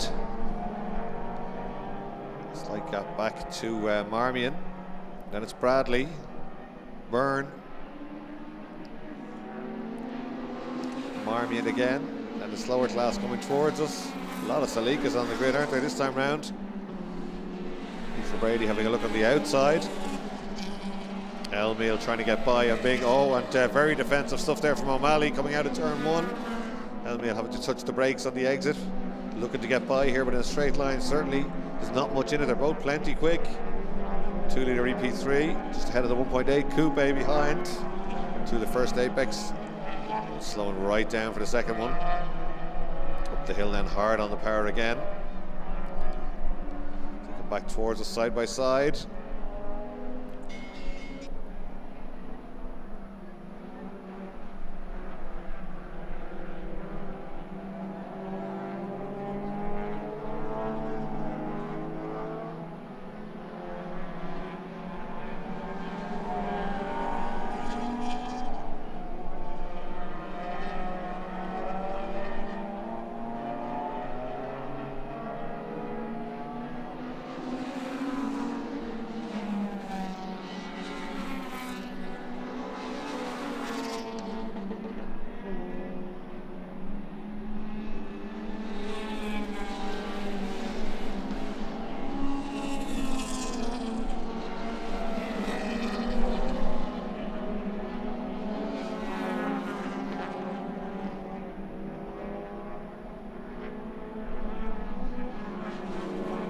sideways and off on the outside goes the leader. Back end got away, held on to it well, and the new leader goes off.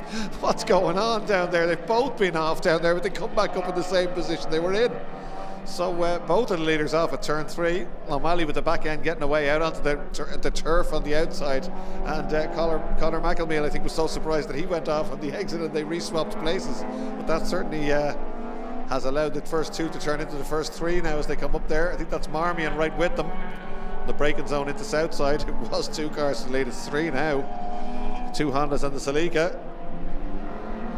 Certainly the Honda's capable of motoring away from that Celica by 5, 6, 7 lengths as they come out onto the main straight. Luke Marmion, that is.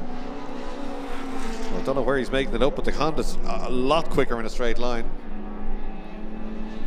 137 for O'Malley through the speed trap, 139 for McElmeal, and 130 for Gary Bradley. It's showing Marmion, I think, is a problem with the transponder perhaps for Luke Marmion, because he's dropped right back. He was shown in 3rd place, but now he's gone back down. Let's just have a look at this. Penalty time, barrier time broken, that's what it is, 777.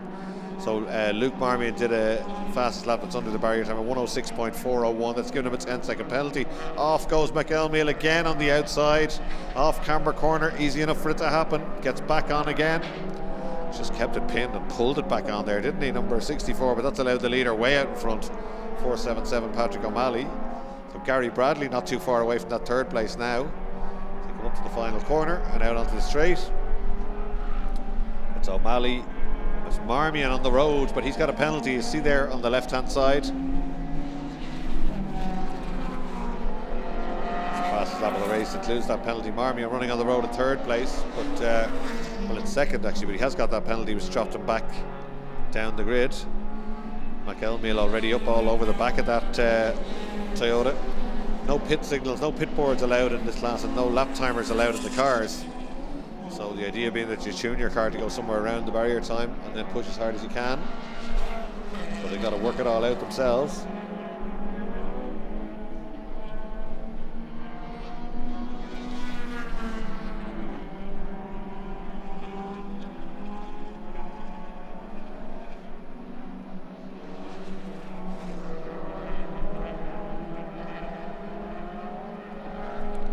McElmeal back up to 2nd place. He'll probably have to watch his lap time here. He's gone straight by that Celica and now chasing down the EP3 Civic, the newer Civic, right with him and having to go on the brakes already into the final corner as they come out of Southside now. Here he comes, he's right in the wheel tracks of O'Malley. Goes by fastest lap 105.582. That's a full second under the lap time. That's a 10-second penalty for him. And McElmeal just came back too strongly, I think, in that 2nd place, but that's going to drop him way back. He's having to go at turn 2 now, Campion corner. So the 2 Civics again beginning to ease away, but certainly O'Malley's being calmer here, and McElmeal has earned himself a penalty that sees him drop well down. He's down to somewhere like 5th place. 10-second penalty for him.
So still scrapping away mightily up front here, but the leader hasn't got any. Oh, he has, just the last time round. So it's now Gary Bradley leading from James Marmion. So the two scrapping Civics have both earned themselves a penalty.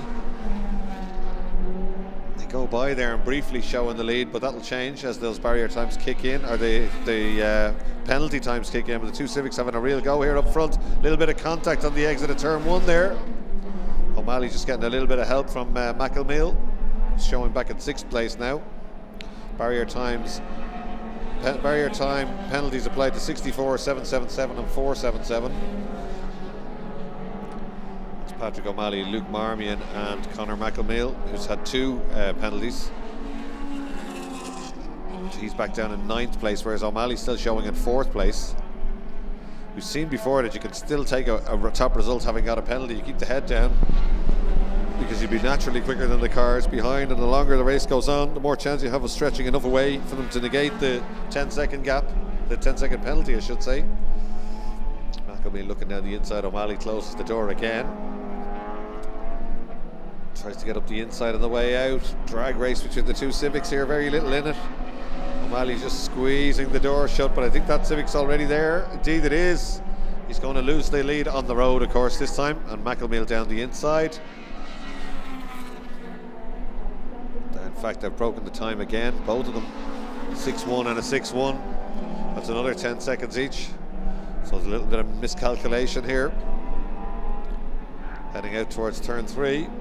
So Gary Bradley leading this one, the Wexford Motor Club man. Hasn't broken the barrier time yet. And Aidan Byrne in 2nd place in the Peugeot as the two guys get sideways and out of shape again out at turn 3.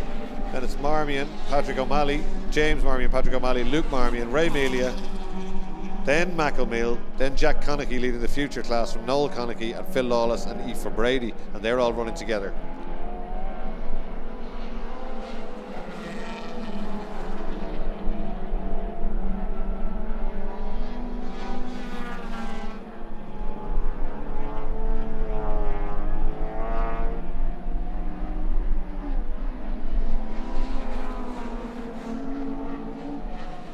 There's our leader, that's Gary Bradley, once the penalties have applied.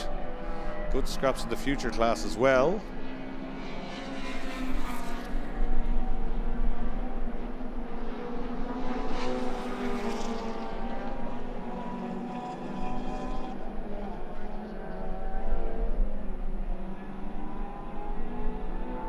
So there's our leader in the future class, headlights on. That's the birthday boy, that's Jack Conaghy. Then Noel Conaghy, his dad, and he's under pressure from Phil Lawless, and closing the boat down is the Atlas Autocar car of Aoife Brady. So good battles in that one. Then Paul Flanagan, he's in a super future, but that's the top future cars. So Aoife Brady 10th overall and 4th in future at the moment, I think, just behind. That's Phil Lawless, well known to us here at Mondello Park in the Civic Coupe, and he's trying to get by Noel Conaghy in the Mini Cooper. So as they head out through Campion Corner. But Jack Conaghy, the birthday boy, just ahead of his dad in 2nd place. And then Lawless trying to have a go on the big winged Civic there. This would be for 2nd place in the future class. Up the hill, pretty much similar performance in both of these cars. 1.6 Mini, quick enough to hold off that Civic on the run to the S's. Phil Lawless never afraid to try an alternative line around the outside or wherever he can see it, but they are being closed down by Aoife Brady now in the Atlas Auto Service car. Here's Jack Conaghy, here comes Noel Conaghy, and here comes Lawless all over the back of him. Lawless goes to the inside to make him defend, then back to the outside. He should be quicker on the way out. Tries to get up the inside, but there's nothing in it in a straight line. But definitely Aoife a little bit closer this time around, the third of these cars. She's trying to get a run up to the boat, and I think Lawless is going to keep the shoe in here under the bridge. Will he get down the inside? That's certainly what he's trying to do. He is later on the brakes. He gets it done. Down the inside, splits the Conaghys, moves himself up to 2nd place, and Aoife Brady now right with them. She's a couple of tenths quicker around that lap.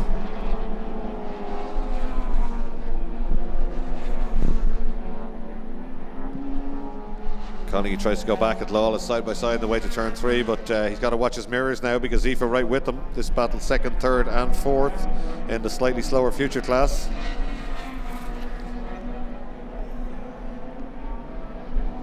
She gets alongside on the run up to the S's. Noel Conaghy under Civic attack now, one in front and one behind.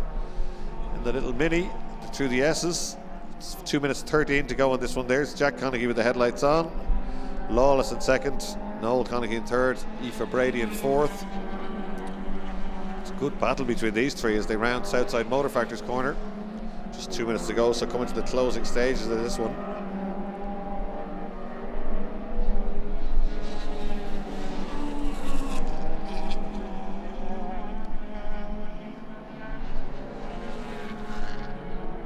Down into turn one, Lawless beginning to take a full racing line and not defend.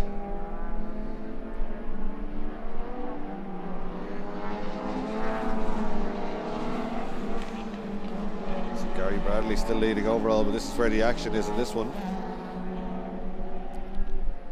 Just 3 penalties in this one to bar the barrier times applied to number 64, 777 and 477. So that's Luke Marmion, Patrick O'Malley and Conor McElmill. Here's Bradley still leading. He'd be delighted with this one, the Wexford Motor Club man in the Ignite car. If he can keep this going to the checkered flag, probably not aware that he's in the lead of this. No pit lane signals allowed, of course. Here's that little RX-7 we were talking about earlier. Absolutely beautiful, very unique little car. We haven't seen it before here at Mondello Park. Leader bearing down on it at turn 3. Tristan Adam, he stays well out of the way and allows the leader to go through. The Civic gets past the little Mazda and away up the hill, back towards the main arena. 40 seconds to go. I think you'd probably get another lap after this one.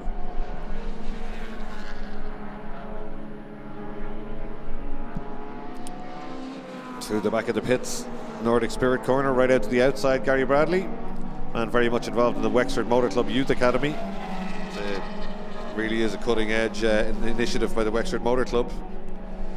Right out to the outside, just balancing the car well, grabbing third gear. You can see it bounce a little bit, probably a car with rally origins. Looks a little bit soft from Mondello Park, but it's doing everything to perfection now, and he hasn't made any mistakes at all.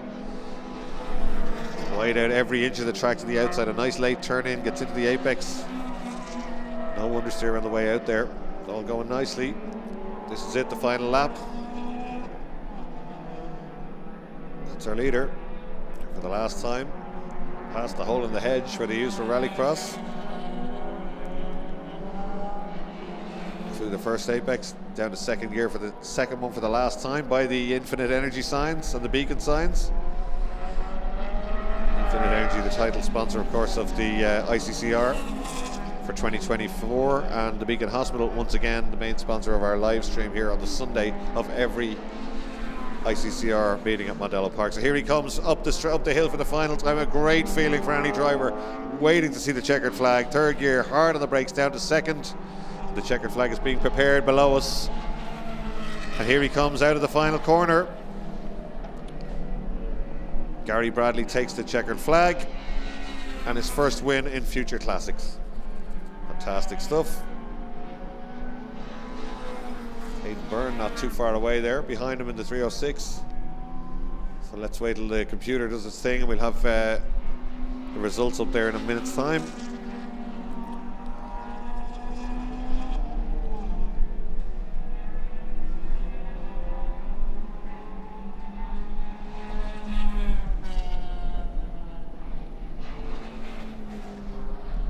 So great, good grid of precision graphics Future Classic cars there as they come down to the grid, and Aoife Brady's done it. She's got up to third place, somehow got by Noel Conaghy on the last lap. So great stuff. That's Jack Conaghy takes the win in Future Classics then, and Philip Lawless takes second place, and Aoife Brady takes third place in the Atlas Auto Service car. So fantastic stuff. Noel Conaghy just shadowing her home across the line, but double win for Jack Conaghy on his birthday. So good stuff.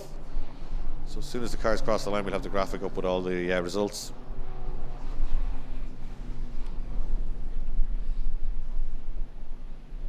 There we go. So Gary Bradley takes the win in the 1.6 Civic.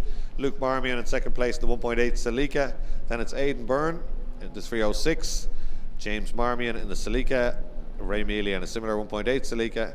And then the Future Classics cars, Jack Conaghy takes the win there in the 1600 Cooper. Phil Lawless in the 1600 Civic, and Aoife Brady on the podium again in the Honda Civic 1600. And it's Noel Conaghy and Patrick O'Malley. Great stuff from Precision Graphics Future Classic Championship. So next up will be the, with the same title sponsor, will be the ITCC, the Irish Touring Cars, for their second race of the day.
So Irish touring cars back out there, really quick, highly modified saloon car. It's been a popular class the last few years. There's a bit of a rebuild on at the minute. Jay O'Reilly and a few others.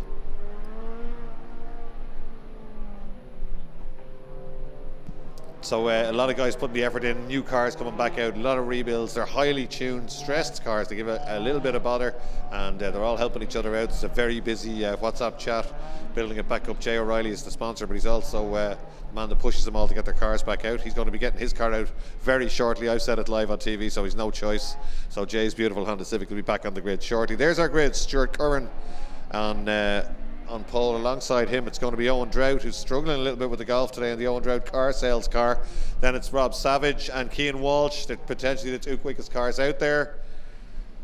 Then it's Michael Clune and Ryan Stryker. Then Ian Stryker, David Flynn, Stephen Martin and Colin Morris. I don't think Colin Morris is out there. He's not out there. He's a drive shaft or gearbox problem, I think it was. Watch out for the golf. If Owen Drought hooks it up, he tends to get great starts in this golf. It wasn't so good this morning, but he's had terrible trouble with the car all day. No doubt Niamh and the whole hospital, I believe, are listening to us down there in Cork and watching. They'll be screaming for Owen Drought. He makes a good start, but he's matched by the Integra. He's got the nose ahead. There's a lot of wheels in the moment. There he goes. In as they say in Formula 1, the second phase of the start, the golf got it done.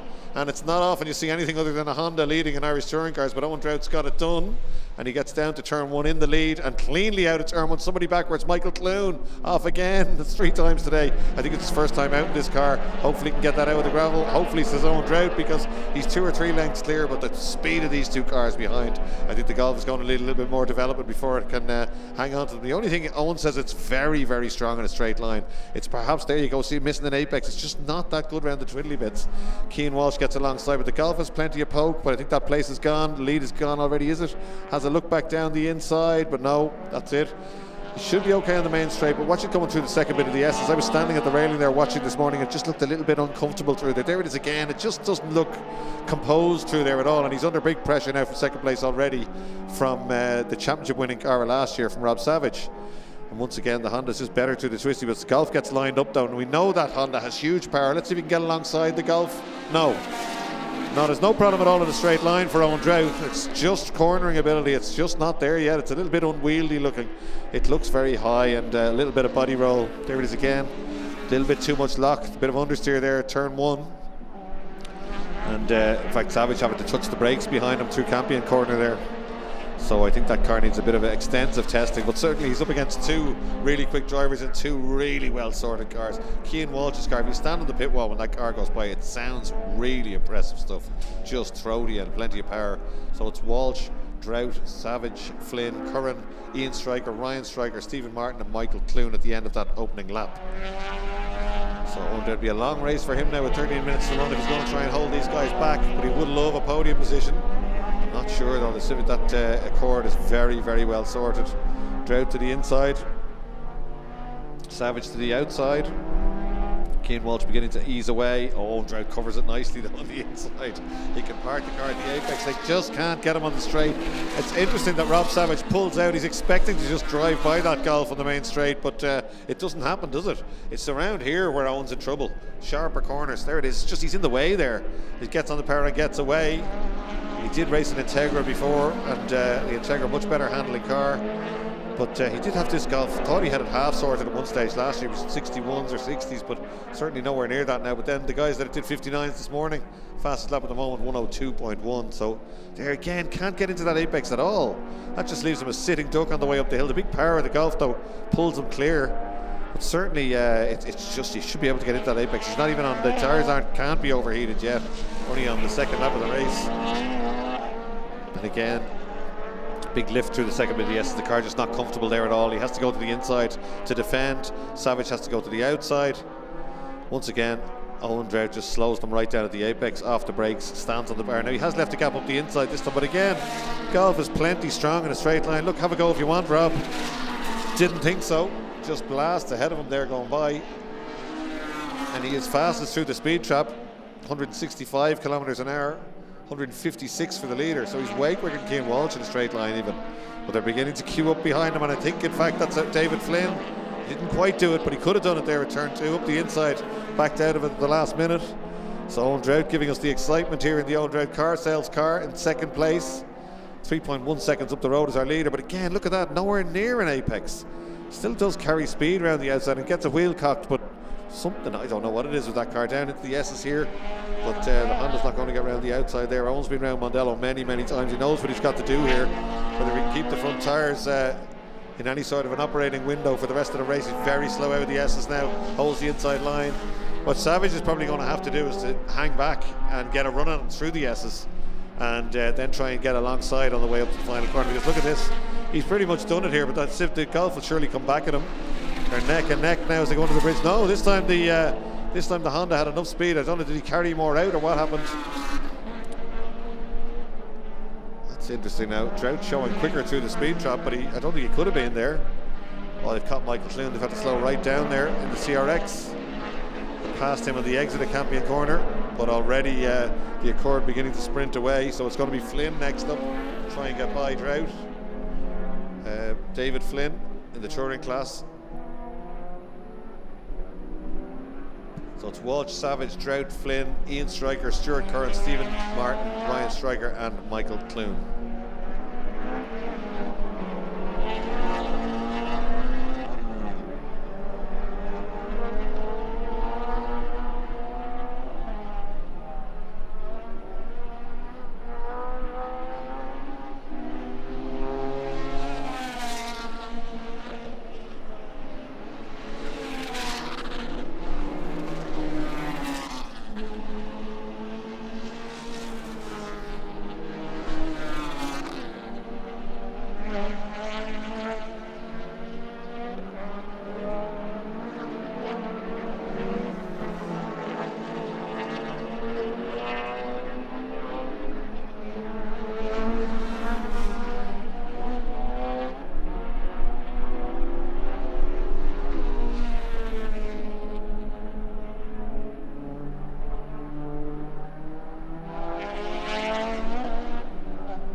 Down into the S's again, and Owen Drought looking a little more comfortable with the car. I think maybe he was over defending there, because David Flynn not crowding him certainly as much as the others did, but the lap times there, Owen Drought's got down to a 61.4 and a 60.9 is the fastest lap of the race, so he's only half a second off.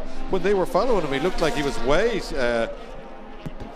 off the pace they were doing, but certainly but he doesn't have to defend. Just as I say it, I might have jinxed him, because Flynn is beginning to crowd him now in that Integra, and that's a real giant killing machine. We saw it last year, we saw it again this morning. Great stuff. For Walsh, Savage and Drought. 61.2 for Cian Walsh last time round, 61.6 for Owen Drought. David Flynn though, 61.1.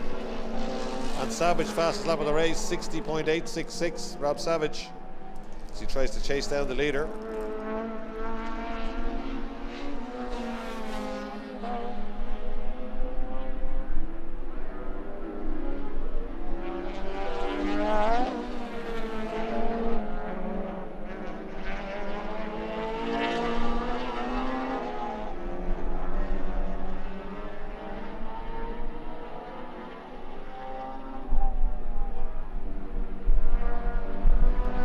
Now up the outside of Drought into Southside Motor Factory's corner, tries to get up the inside. And Rob Savage is catching the leader, make no mistake. Fastest lap again, 60.3, 6/10 closer again. Drought once again manages to outdrag the Integra in a straight line. Flynn goes back to the outside. Drought covering the inside. Oh, locks a brake. Just does look like a handful, doesn't it? It seems when he's on his own, maybe he's just over defending. He's long as only can get a reasonable time out of it, but it just doesn't look as user-friendly perhaps as some of the Hondas. The battle is going to light up the road from them, because certainly Rob Savage is hauling in the leader now.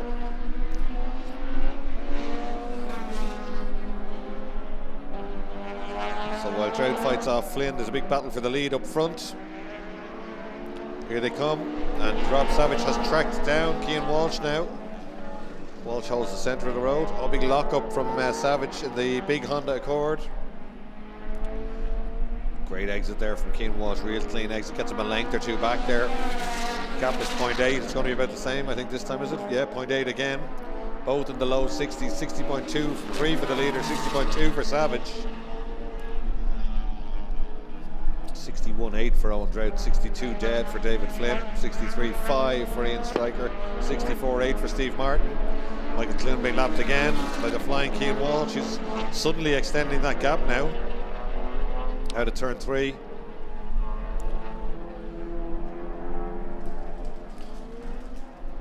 Is he flashing his lights as he comes back towards us? It's just the sunlight. There's a bit of smoke, there's a lot of smoke in the back of that Accord. I wonder, is that a rear wheel locking, or is it something more sinister? Let's hope it's a brake locking. But a lot of smoke coming into the S's there from the Campbell Motorsport car.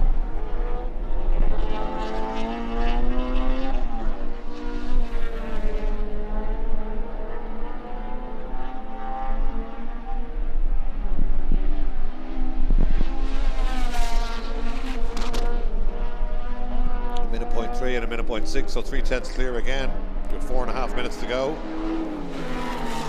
Here comes Owen Drought, centre of the road again. Doesn't need to block, but just to be sure, he's right down the inside there.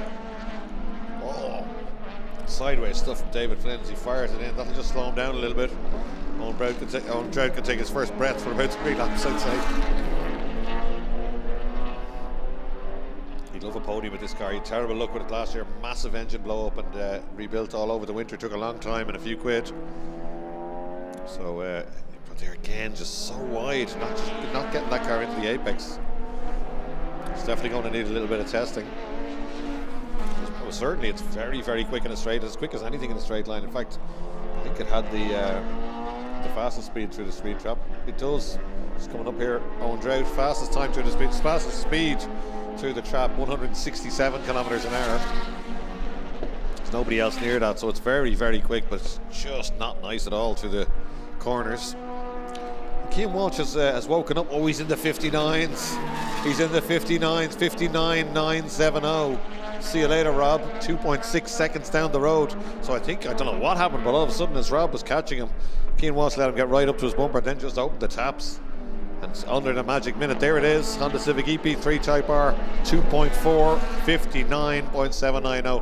If you get any saloon car under the minute in Mondello, you're motoring pretty well. With just 3 minutes to go in this one. Once again, Owen Drought. You should get a taxi over to the Apex. It's lovely there this time of year. Coming back towards the main arena now, the little golf.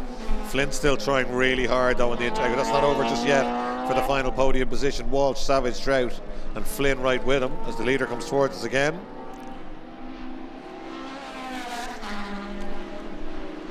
Blue flags there for somebody.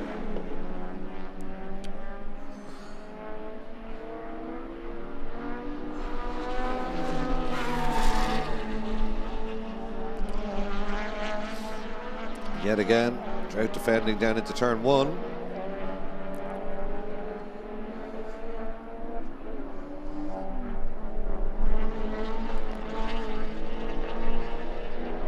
By Michael Clune, who's very experienced, stays well out of the way. First day out in that car, I'd say they're just developing it. 2 minutes still to run in this one.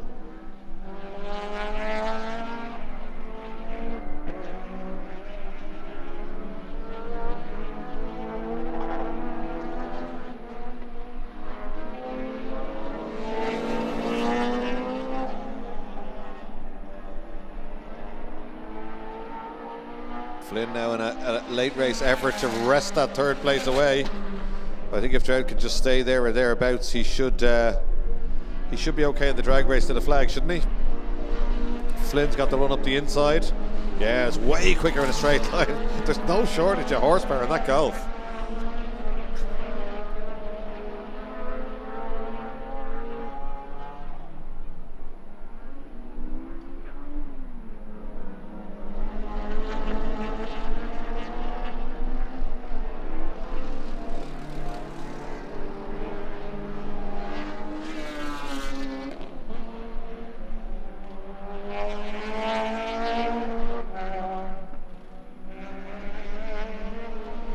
51 seconds to go. Well, Savage has got back up there again. He's in the 59s now in the battle for the lead, and he's right back with him again. This is good stuff from both of them. It's a slower lap for Walsh that time, a 1:01. And at the same time as he does that, Savage puts the hammer down, 59.8. And he had the gap at 1.4. It's nothing like that now. 59.4, new fastest lap for Savage. Down the outside, locks the back. We spoke about it earlier. Does he go round? Director just decided to cut away at the perfect moment there. We were just going to look for something else. Well, we might go back and have a look at that one. The back end broke away. Almost looked like he pulled the handbrake there. Did well to eventually get it back, but it was way out of shape. And I think that's decided the race here. That's Cian Walsh. Is Savage still going? This is it. We're on the last lap. It's a bit of a guessing game. I can see in the background that Trout is still ahead. Yeah, Savage is still going. So the golf hasn't got up to him yet. Some great entertainment from the Precision Graphics ITCC, the Irish Touring Cars. Clune going through there and Steve Martin going through, but there is Cian Walsh. He's driven superbly, a fastest lap of 59.7. Not the fastest lap of the race, but still within a flash of it. Comes down, hand out the window to take the win. Great stuff from Cian Walsh to take the Irish Touring Car win in race number 2. Rob Savage giving us all the entertainment, coming from well back and having to really fight for that when he cruises across the line. And the drag race of the line, no prizes for the winner of this one. It's going to be Owen Trout to hang on for 3rd place. For Niamh and all the nurses in the hospital in Cork, they take a podium finish just ahead of David Flynn. Ian Stryker next up. Flynn takes the Touring Championship from Ian Stryker, and it's going to be Stephen Martin then, I think, as they come back towards us. Yeah, they're just coming to the final corner now. Here's Ian Stryker, beautifully turned out car, that Integra. I was talking to Jay O'Reilly from Precision Graphics at lunchtime. He reckons there's 4 or 5 more cars that'll be out the next round. So add a little bit more entertainment. There he goes, blasts across the line to take 2nd in the touring class. And then the beautifully turned out Tire Brigade car of Steve Martin. DX Cathal Ward car comes down and across the line to take 3rd in touring.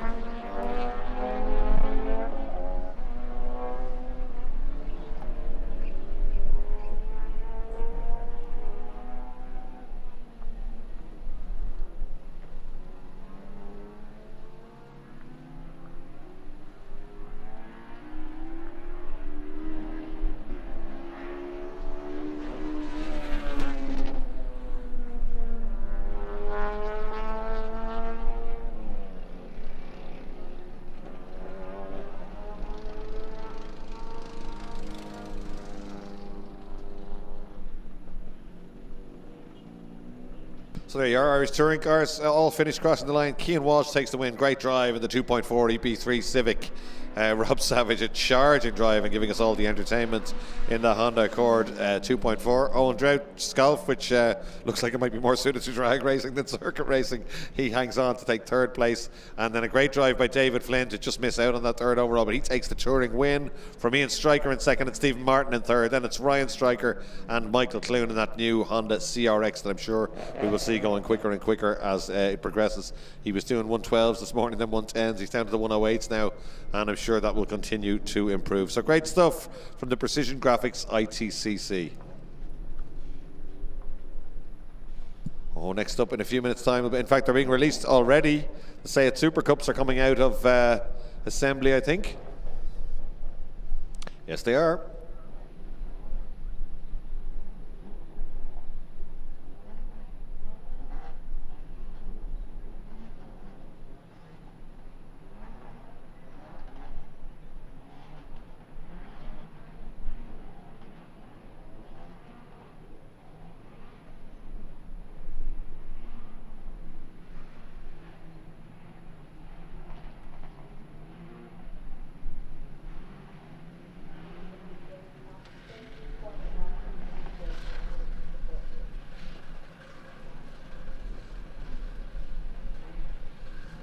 So the grid for race 2 in the Seat Super Cup.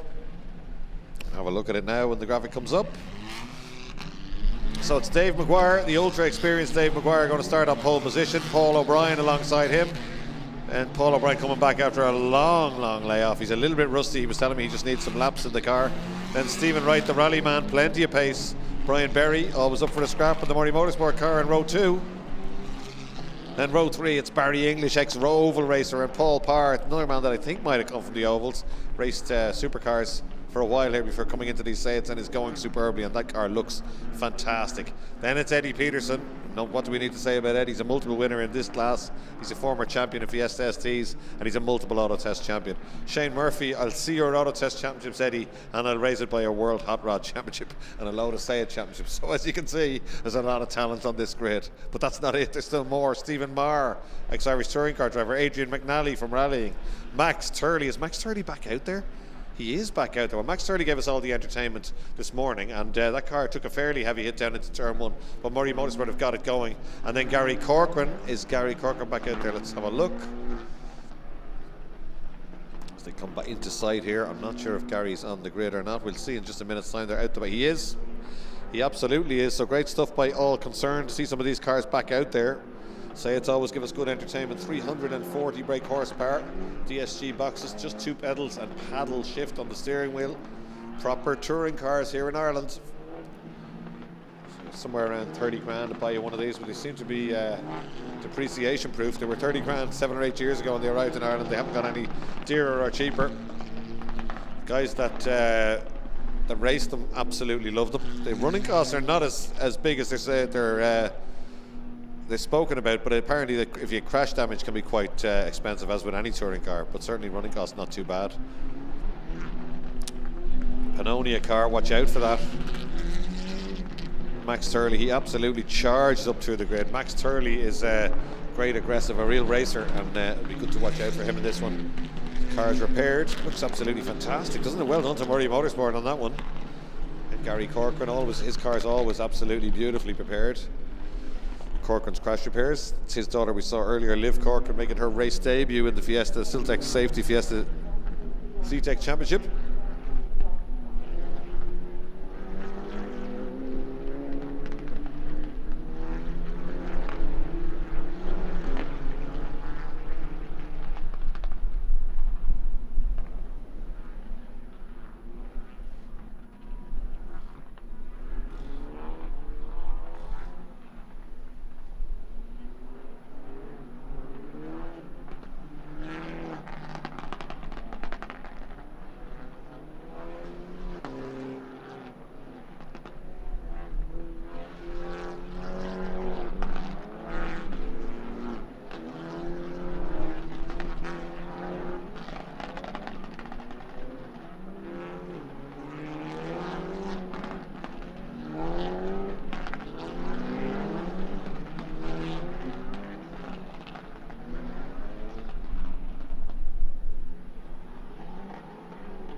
Away they go down to turn 1. Glorious sound effects from the Zetecs. Maguire takes the lead. Berry on the outside. A great start. A lot of locked up wheels. Stephen Wright into the back of Paul O'Brien. Sends him around. He sends Berry round. Shane Murphy sent out to the kiddie leader. Gary Corcoran says, I'll just stop here until this clears up. Into first, and away he goes. No real damage done. Let's hope Shane Murphy can get back out of that one.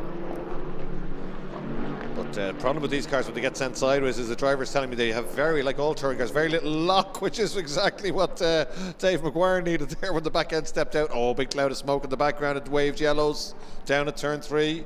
That's Turley off, but he's recovering. Max Turley obviously trying to make up 1,500 places inside a lap, which he'd have to do from the back. We'll watch his recovery with great interest. So it looks like Dave Maguire for Paul O'Brien in the D'Aubry Sports Cars car, is it? It is. Then it's Wright holding everyone back for uber defensive mode for Stephen Wright. And look at this, he's got Parr on the inside, Peterson on the outside, they're elbowing each other. Barry English wants a bit of the action too. He's on the outside of Parr now as they head under the BMW bridge and down into turn 1. Oh, big lock up for Peterson and goes wide. Takes the place away, but just in too late in the brakes. But he has it back surely for turn 2. He's not going to back out of that one, Eddie Peterson. Or is he? We're just moved away from it there, side by side.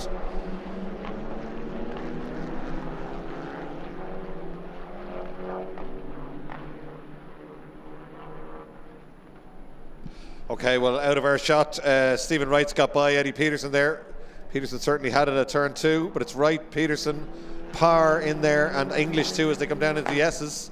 White flag, slow moving car. That's Berry's car, is it? The Berry's car pulling into the paddock there, just at the bottom of our screen. No, in fact, it was one of the rescue units just getting out of the way. So it's Maguire, it's Paul O'Brien, then it's Wright, Peterson, Parr, Barry English. Somebody else coming up to them. Is that Adrian McNally? It is Adrian McNally, the rally man. Going nicely there and hanging on to this group. Again, Peterson thinks about the same thing again, but this time Wright has it covered down the inside. So Dave Maguire out front, Paul O'Brien in second place. He was telling me he's a little bit rusty. Well, the rust must be disappearing because he's going okay there in second place. Paul O'Brien in the ex-Sam Mansfield car. He's running nicely in second place. Stephen Wright in third place, but he's under big pressure, or is he beginning to ease away from Peterson? Eddie Peterson next up, then Parr. A minute .1, the fastest lap to Dave Maguire out in front. Maguire from O'Brien, from Stephen Wright, Eddie Peterson, Paul Parr, Barry English, Adrian McNally, Stephen Marr, Gary Corcoran and Max Turley was the order when they went across the line. There's English with a big lunge up the inside. I think I thought he had the job done, but Paul Parr said no way and just shut the door. And I see a few very small specks of rain on the commentary box window here. Thought I saw one of the cars with their wipers on, one or two. Peterson giving a quick wipe there as they go under the bridge as well. Into the 59s now, that time round. Fastest lap 59.3 for Dave Maguire, 59.9 for Paul O'Brien, 59.8 for Stephen Wright. I was right beginning to ease away now by a few tenths from Eddie Peterson. Paul Parr with a 59.8 as well. So good stuff here. That's where all the action is in that group. Let's see where Mark Turley is. Still down in 10th place, but he did a 59 that time round, 59.9. So Turley beginning to push, but a lot of work to do. In fact, he's got down the inside of Gary Corcoran, out of shot, just behind these guys. So Turley on a big charge. You can just see at the top of your screen, he's ahead of one of those cars, Max Turley. But this is the battle for third place.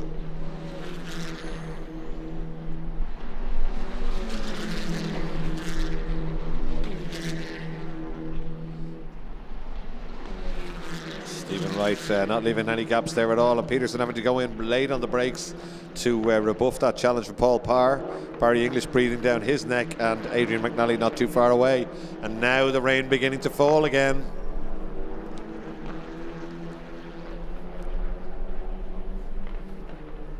You can see it on the camera lens, gone very dark out of turn 3. All these cars on slick racing tyres.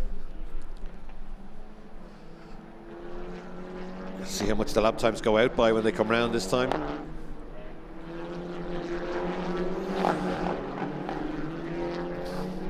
There's no standing water or anything like that, so it might just slow them down a little bit. We'll need a heavier shower rain than that. Once the slicks are up to full temperature, they will still work as long as there's no standing water on the track. Maguire goes through a minute .5, so it's taken added about 1.2 on. Oh, Paul O'Brien a minute dead. Paul O'Brien takes 5 tenths back out of the lead. Beginning to push now is Paul O'Brien, and Dave Maguire's lead has been slashed down to less than 2 seconds, 1.7. That was a good lap from Paul O'Brien. So minute point 3 for Peterson, a minute point 5 for Paul Carr, a minute point 4 for Barry English, but a minute dead for Paul O'Brien that time round. To come back towards us, and I think he is beginning to ease up visibly on Dave. He's got a lot of work to do, obviously, but I think he is closing in on Dave Maguire. The Jerry Maguire and Sons panel beaters car out front of Dave Maguire, 3 times Fiesta ST champion. Always a Phoenix Park specialist when the Phoenix Park used to run years ago. Won there in an Uno, I think, many years ago when Uno's was really competitive, all the top drivers in it, probably the early mid-90s. I think that gap's going to be slashed again, you know. Let's see when they go through.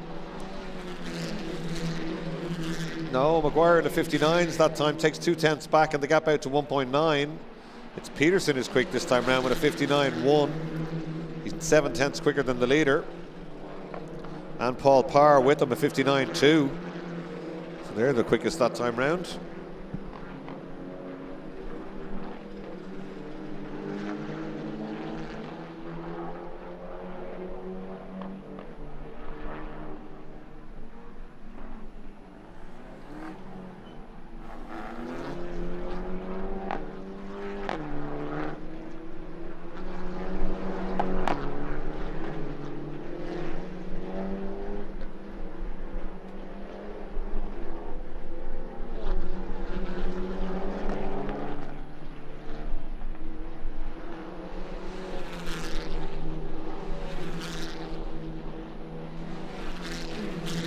Maguire goes through, they're all back in the 59s except for Eddie Peterson, who dips into the 58s.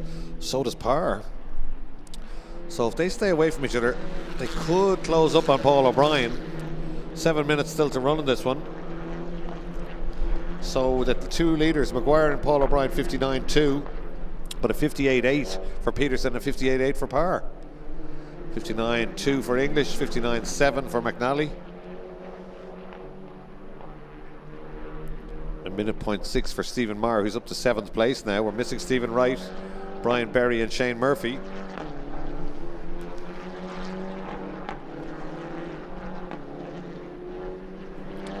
Dave Maguire not making any mistakes up front.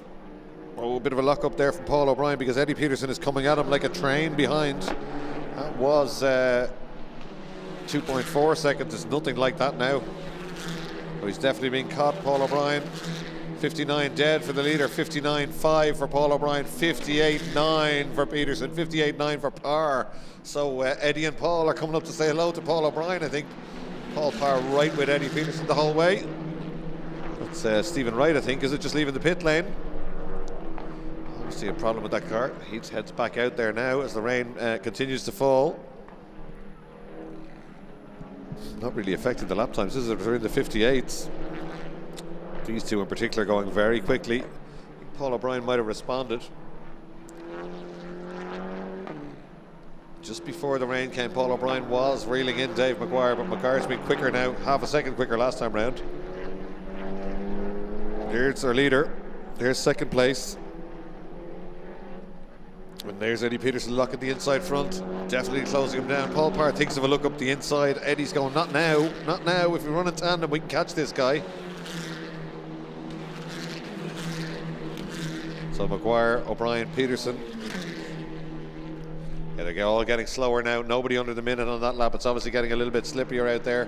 A minute point 7 for Maguire, 101.2 for Paul O'Brien, and 101.1 for Peterson, who doesn't take much out of O'Brien. So 5 minutes to go. I know Paul O'Brien and Dave O'Brien would be delighted if they could hang on for a second place on their first time out in this series. Paul O'Brien, I don't think Paul O'Brien's driven in a class before. He did some ITCC racing in a Sirocco and was very quick back in the day, but that's a long time ago. Might have done some ST racing, I'm not so sure, in the early days of that class. Now it's raining heavily. I can see it again, as I've said a couple of times today, on the windows of the commentary box.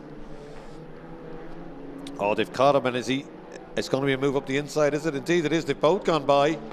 Paul O'Brien must have been compromised coming out of the S's. They've both got by him, and indeed now Barry English trying to get by it. He does do it, does he? No, Paul O'Brien trying to give Barry English the squeeze. I think he manages to get back across in front of him. He does, just hangs on to that one. So it's Peterson and Parr now up to second and third. Very slow lap from Paul O'Brien, 106 that time round, so obviously had a problems. I'm assuming he got out of shape, but the S is out of our shot. So Peterson, it is now fastest on track. In fact, he has got the fast lap from earlier on, but certainly Dave McGuire's got the head down at 102 last time round, way quicker than anybody else on track.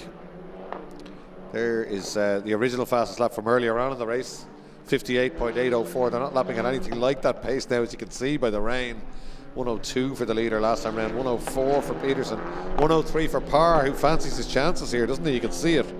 But Eddie Peterson trying his best to get away. Then it's Paul O'Brien, Barry English, and a great performance by Adrian McNally. He's a rally man coming into this class that's full of experienced Sintop racers and has been improving every time out. He's got DOB sports cars running him this year.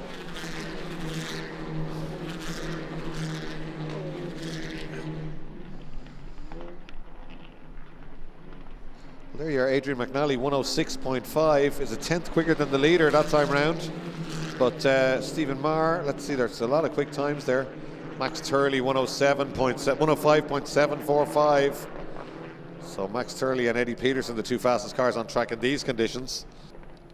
I think Parr will probably bang a quick one in next time around because he's closed down Peterson again here, hasn't he? You can see it as they struggle to get the power down at the apex.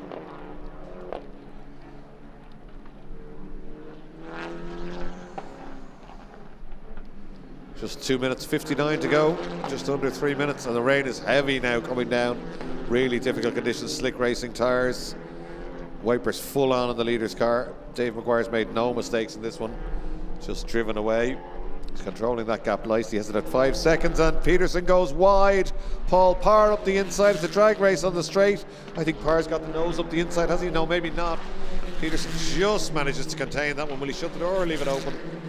Shuts it gradually as they go down under the bridge. Eddie Peterson and Paul Parr now second and third. Both quicker than the leader again that time round.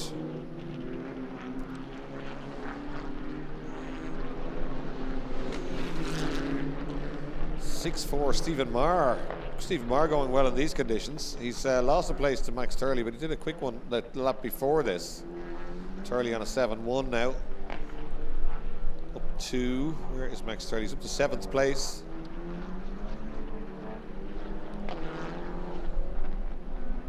One minute 52 to go. Second and third place battle still rages. Paul Parr has been just stuck to the back of Peterson's car for the duration. Hasn't really, he's had one go when Peterson made a bit of a mistake, but he hasn't made any mad lunges. I think he'd love a podium here, Paul Parr.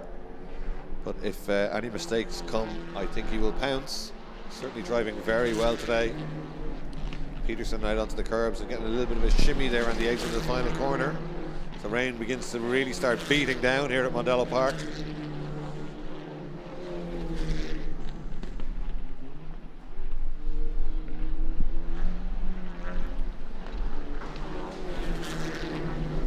Oh, driving rain coming across the paddock now. I can see everybody running for cover. That's as bad as we've had today, the rain. Really storm conditions coming to Mondello Park now. McGuire still leading this one. It's hard to see anything out of the commentary box or out of the windows. The marshals will be getting soaked. Lucky enough they've little huts they can get a little bit of shelter from, but I wonder, are we going to see a red flag here? Just watching the starter down below me. 42 seconds to go though. We're very much in the closing stages of this. If we could see anything at all. Here's McGuire. Peterson bearing down on him. Parr not too far away either. 26 seconds, they will get one more lap. This is the last lap, but in horrendous conditions for Dave McGuire. He goes through 109, 108 dead, so 1.7 seconds quicker, and the gap is at 2.3. It's not over yet. Eddie Peterson, the auto tester. Shouldn't really be calling him the auto tester anymore, should I? He's an accomplished circuit racer at this stage. He's a champion in Fiesta STs. He's best known to us from being a multiple championship winning auto tester. Ironically enough, the sun is coming out and it's still raining really heavily. I've never seen weather, well, I've seen weather like this in Mondello Park, but not all in one day. Really, really odd. You can see the track beginning to brighten up there as the sun is coming in from out over the hill of Allen direction, but it's still absolutely hammering down with rain. There's a lot of standing water. You need to be careful here. You can slide one of these cars off. Peterson's throwing caution to the wind because he wants to win, whereas Dave Maguire is being more sensible, taking it easy and just trying to get to the flag. That gap was at 2.3 seconds when they went by the last time. It's nothing like that now. Here they come for the final time. The clock is at 0, coming up to the final corner. Jerry Maguire and Sons. Dave Maguire hasn't made any mistakes at all now. And he gets it out of the final corner and down to take the checkered flag. He'd be delighted with this one. That's a well-earned win. Didn't put a wheel wrong, and the checkered flag is waved for Dave Maguire. Great drive by Peterson, the second. Parr is going to be third place. Paul O'Brien is going to be fourth. He'd be delighted with that one, as will his brother Dave O'Brien, DOB, the Porsche specialist West Dublin. Then Barry English right with him, and Adrian McNally for what I think might be his best result. Top 6 for him. And Max Turley. And then it's going to be Stephen Marr. We're missing Gary Corcoran, Stephen Wright, Brian Berry, and of course Shane Murphy. That was an off early on, so there you go. We'll have a look at the official result now as Stephen Marr comes down to cross the line.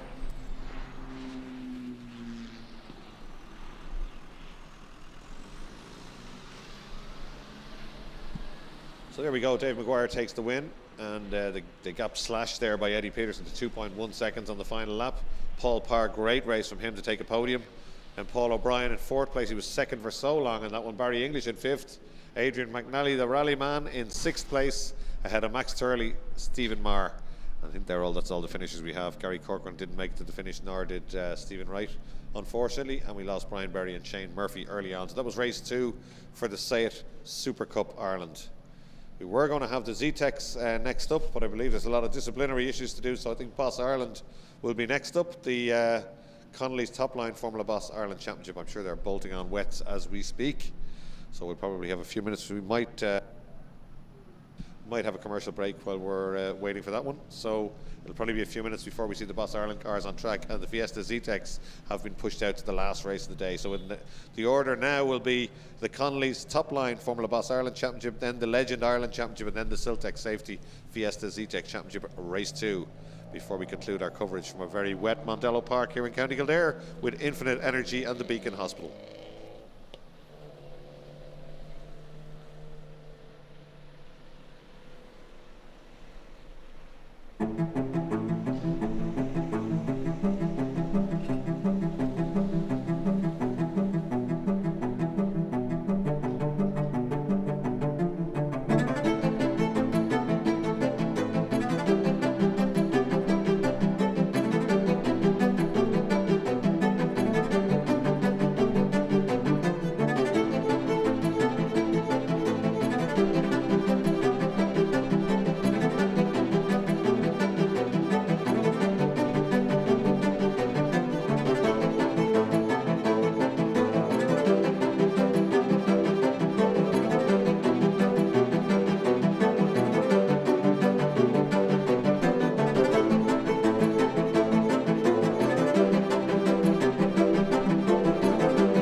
So yeah, we've seen every colour of sky. Rainbow there with a pot of gold at the end of it, just missing the Mondello Park office on the right-hand side beyond the ground. So it's certainly not hitting me in the tower here on the left-hand side of your screen.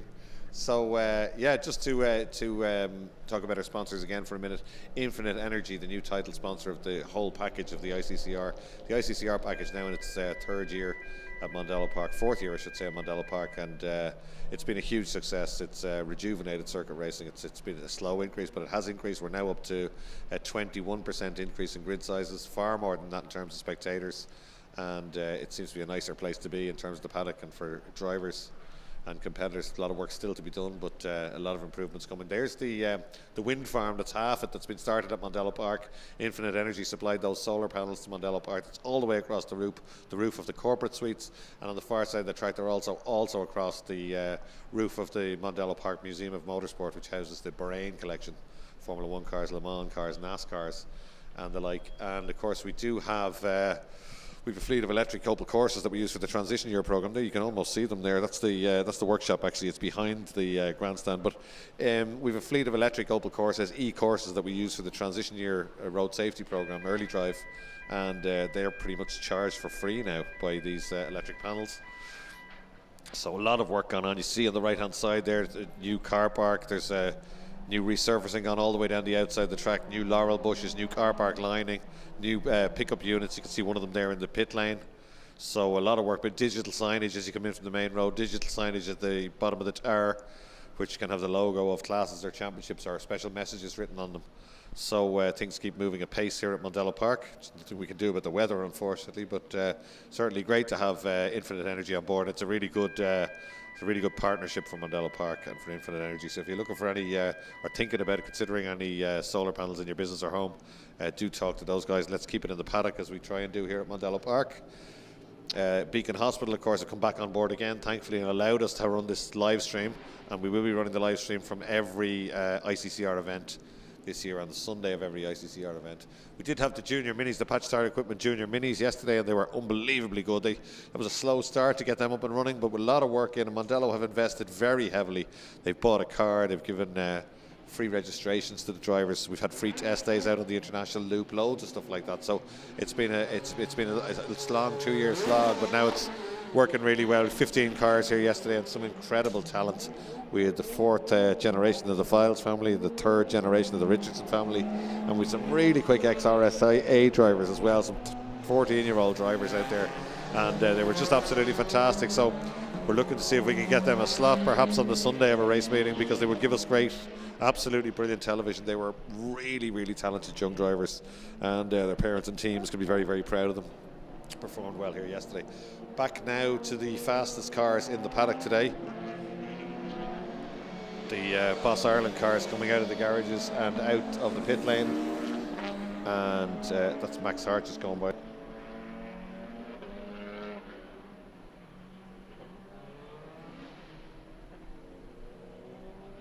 So that's Max Hart, more known to us from TCR cars around the world, but having a go on the Leastone today.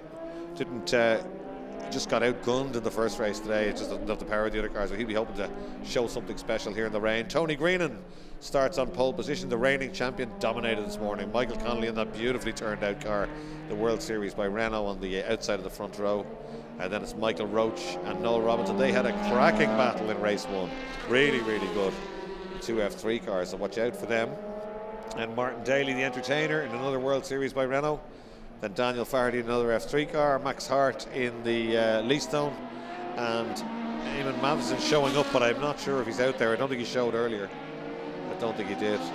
And Gary Graham, I don't think will be a show. Gary Graham just, whatever problem he had, he just went around, circulated very slowly in the first race earlier on today, and managed to get it to the flag. But I would be surprised if we saw him out there again.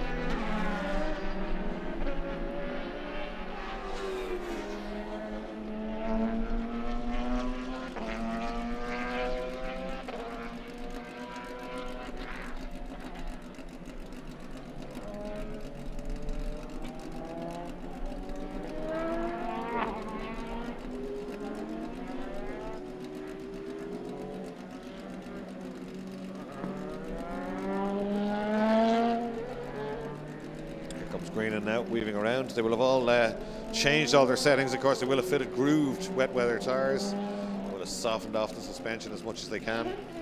Some of them even disconnect roll bars on single seaters. Anything they can do to make the car more flexible, to give it more outright grip in wet conditions, they will have tried to do. Here comes Greenan down to the start line. Very potent little car. Ex-Alex Albon, the Formula 1, the Grand Prix driver. That's his car from 2015. Dallara chassis and a Mercedes engine. Very, very potent bit of kit. I've only got, I think, I might get this wrong, but somewhere around 250 brake horsepower, I think. But the chassis is so impressive. The power delivery is fantastic, and the chassis have got so much grip that they really are very, very quick around here, these Formula 3 cars. But certainly the car on the outside, the front row, would have a lot more power. The World Series by Renault.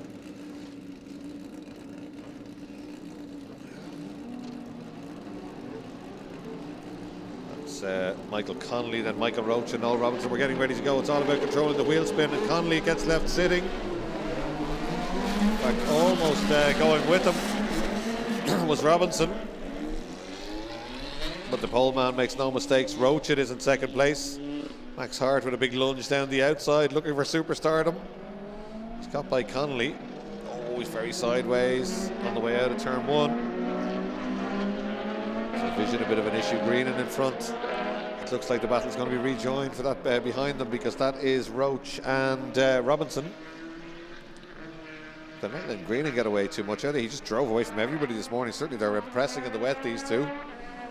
But Tony Greenan leads down into the main arena. It's the three F3 cars together. Rooster tails of spray being kicked up off the Mondello tarmac.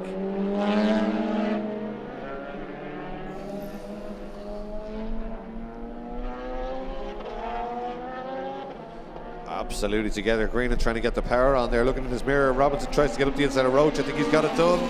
He definitely had better traction out of there, didn't he? Just got the nose up the inside, then got the drive on the way out. But certainly Greenan able to drive away from both of them on the main straight. They stuck with him for a lap, but down the main straight that time round, he opened the gap out. And considering they were nose to tail at the S's, he was 1.124 seconds ahead when they crossed the start finish line. So Greenan beginning to push on just a little bit. Robinson in second place.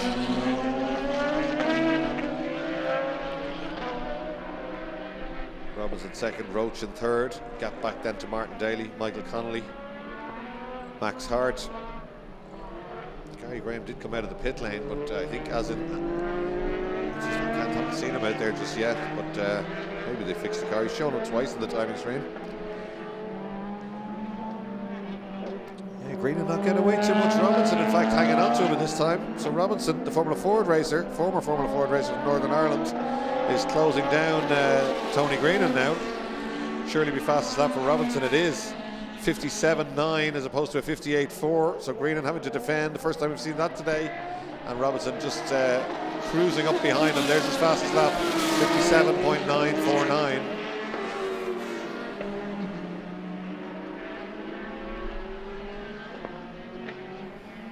So it's Greenan, Robinson, Roach, Connolly, Daly, Fardy and Max Hart.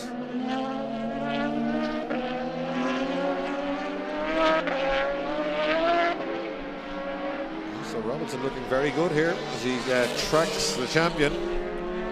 Tony Greenan. Greenan took a dominant victory in race one, but certainly here, look how quick Robinson is through the second bit of the S's. He's quick enough to make the leader defend on the way up to Southside, isn't he? And he's down the outside in the brakes. We saw from the way he got by into second place how much traction he has out of here. He's trying to use it there. Now he's riding the wheel tracks of Greenan, and Greenan just stuck to the mirrors. Head turned slightly to the right as they go line astern down towards turn one. And once again, Greenan's down the inside and is under big pressure here from Noel Robinson, who's fastest again that time round with a 57.4.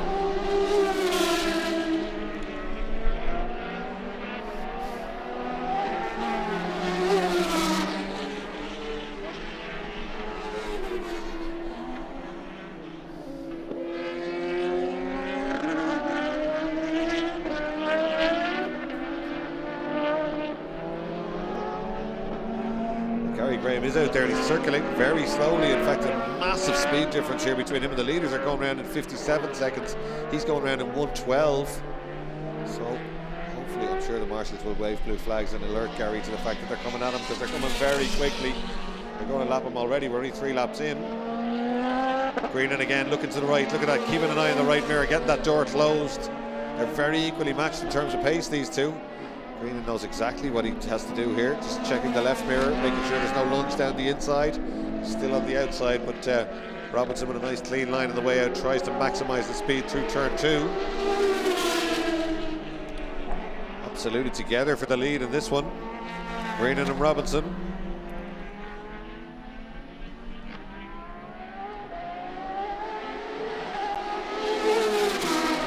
There they gone by Gary Graham. on the way back down to the main arena.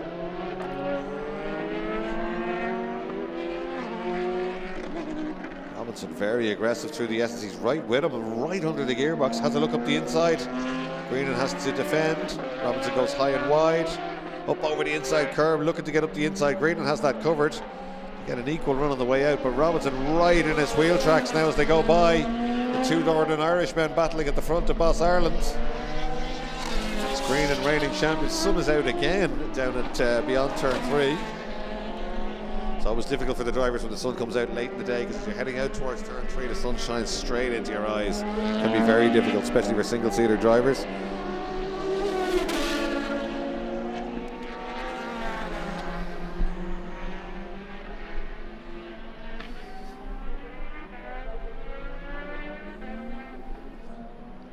Down into the main arena again, the two F3 cars still locked together, a little bit further ahead this time. 9 minutes still to go. It's Greenan, Robinson, Roach, Connolly, Faherty, Daly and Max Hart, and then Gary Graham, who's a lap down already.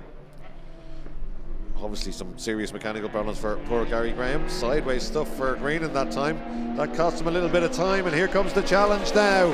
Pulling out from behind his gearbox, trying to get side by side. The two F3 cars are side by side into the braking zone, down into turn 1. Big flames in the back of that car of Noel Robinson on the overrun. Still a lot of standing water on track, even though the rain stopped falling. You can see the spray as they're coming out of turn 1. Down to turn 3 again. Greenan this time not leaving any gap at all, and beginning to back of the car, beginning to move around, wagging its tail there. Noel Robinson's car, as he tries to get on the power, begins to get a bit more aggressive now. He would love a win here today, and he can smell one right there. Looks like they're going to lap Max Hart and Martin Daly.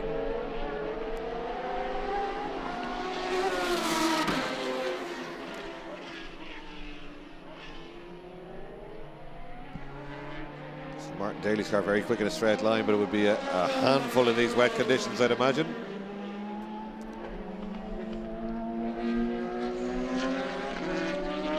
Watching for the leaders to come bearing down on them.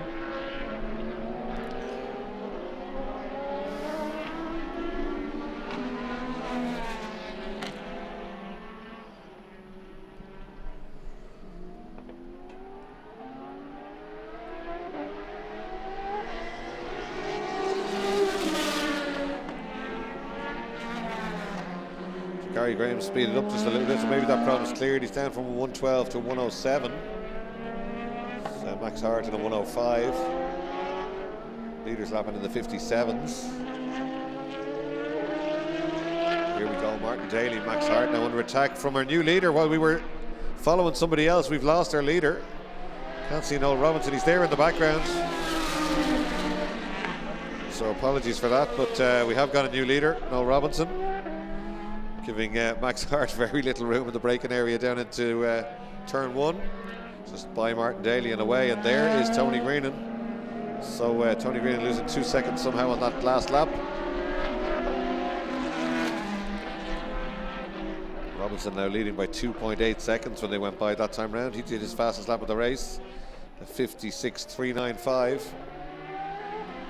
fact, that's the fastest lap of the race with 6 minutes still to run.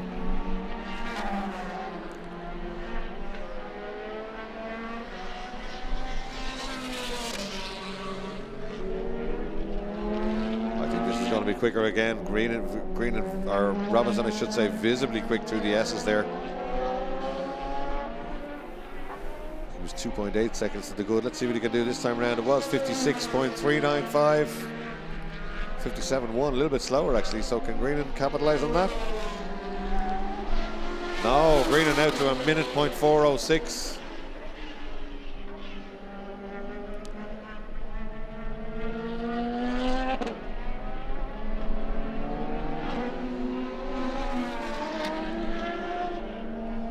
Roach 58.7, quicker than Greenan that time around, but he's well back down the road, some 15 seconds back. 6 seconds the gap between Robinson and Greenan now.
Robinson now 8 seconds to the good, 7.8 actually as they went by last time. Let's have a look this time. It's 57.2 for him that time round.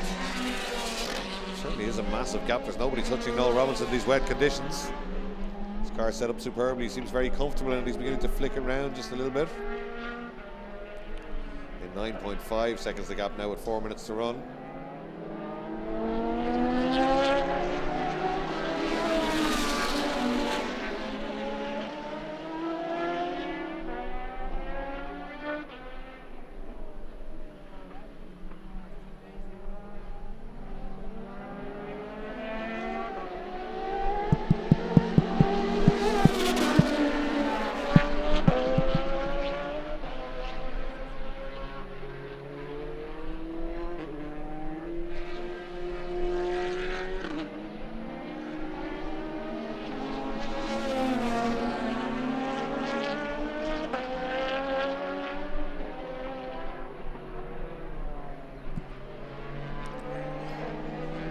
Robinson back down to near the fastest lap again, 56.9, just a few tenths off his quickest lap. 3 minutes to go on this one. He's on his way out to turn 3, a few more laps to run for him. It's quite bright and the rain has stopped here. In fact, the windows have dried off in the commentary box, but that was a proper shower of rain before this one and again during it.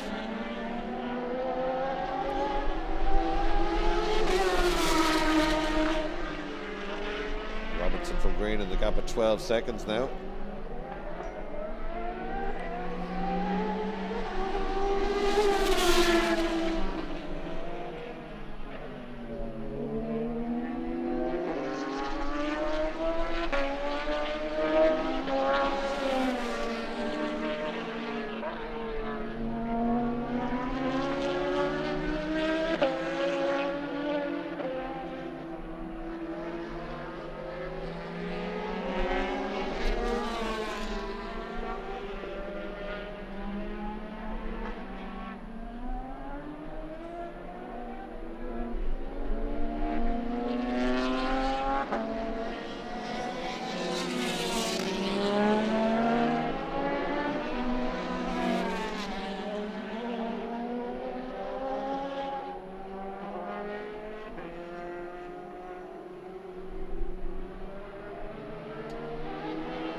So Robinson with 38 laps done, minute 42 still to run.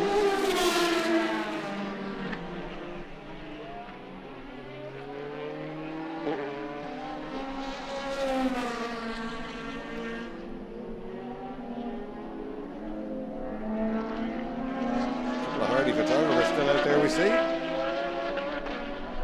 Tough day on them. It's Max Hart in the lead zone, currently in 6th place.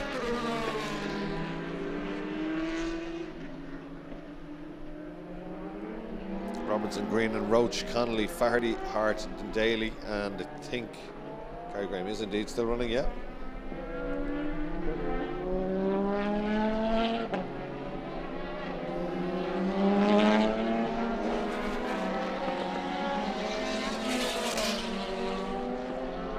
Just looking at the timing screen there, Greenan hasn't given up. 57, no sorry, he's out to a 59.8 that time round. It's gone way out, 17 seconds. I was looking at fastest lap, apologies. So 37 seconds to go. The leader starting his last lap now. There he goes. Got Martin Daly for the second time. Absolutely flying. Martin Daly struggling a little bit. That's a very unwieldy car in wet conditions.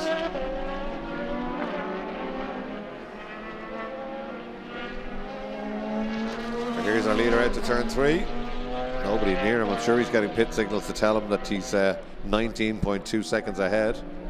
Slows the car right down now as he comes around the second apex of turn 3 for the last time. Checkered flags prepared at the finish line below me. And here he comes, the Northern Ireland visitor. It's going to be 1-1 between him and Tony Greenan now in Boss Ireland. Comes towards the series, going to lap Max Hart for the second time as well. Max Hart just in a little 1000cc Leastone car built locally here to us near Mondello Park with Paul Heavey. He's delighted with that one, and why wouldn't he be? That's a great drive from Noel Robinson. Punches the air as he crosses the line. A minute .132 his final lap, including a little bit of traffic. Second place man coming down to take the checkered flag now.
There we are, Connolly's top line, Boss Ireland Championship Race 2. Noel Robinson takes the win in the Dallara F307.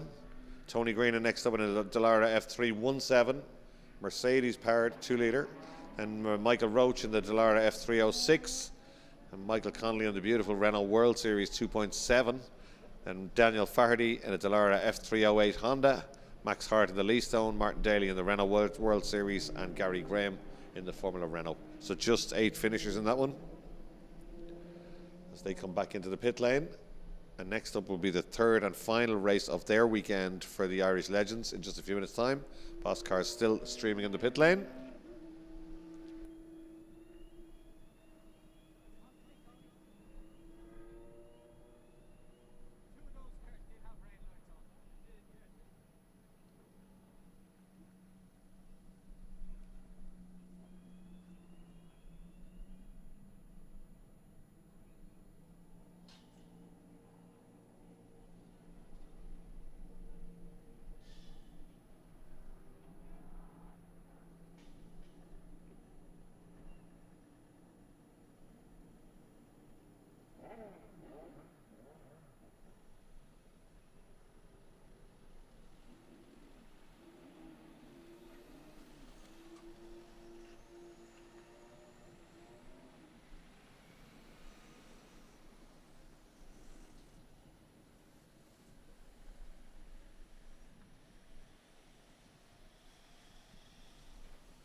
Square left onto the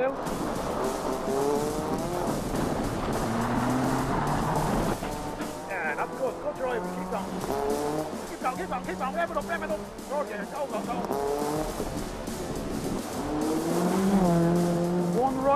immediately followed by a fire break. Keep it in, keep it in. Come on, keep on, keep on, keep on. Keep on, keep on, keep on. Come on, come on, keep going, keep going, keep going.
Legends ready to go for the third and final race, and it's Anthony Malone on pole position, the Pink Panther on the outside, Derek Hogan, then Spence, Lawler, Curran, Willie Lawrence, Sylvie Bartlett, Robert, Michael Barrable, Scott Jackson and Lee Malone heading down towards turn one like a swarm of bees. The sun has come out once again. Look at Owen Lawler in the Mace car down the outside, having a look at the brother-in-law. How's things? Not too bad yet. Derek Hogan on the inside, Owen Lawler on the outside.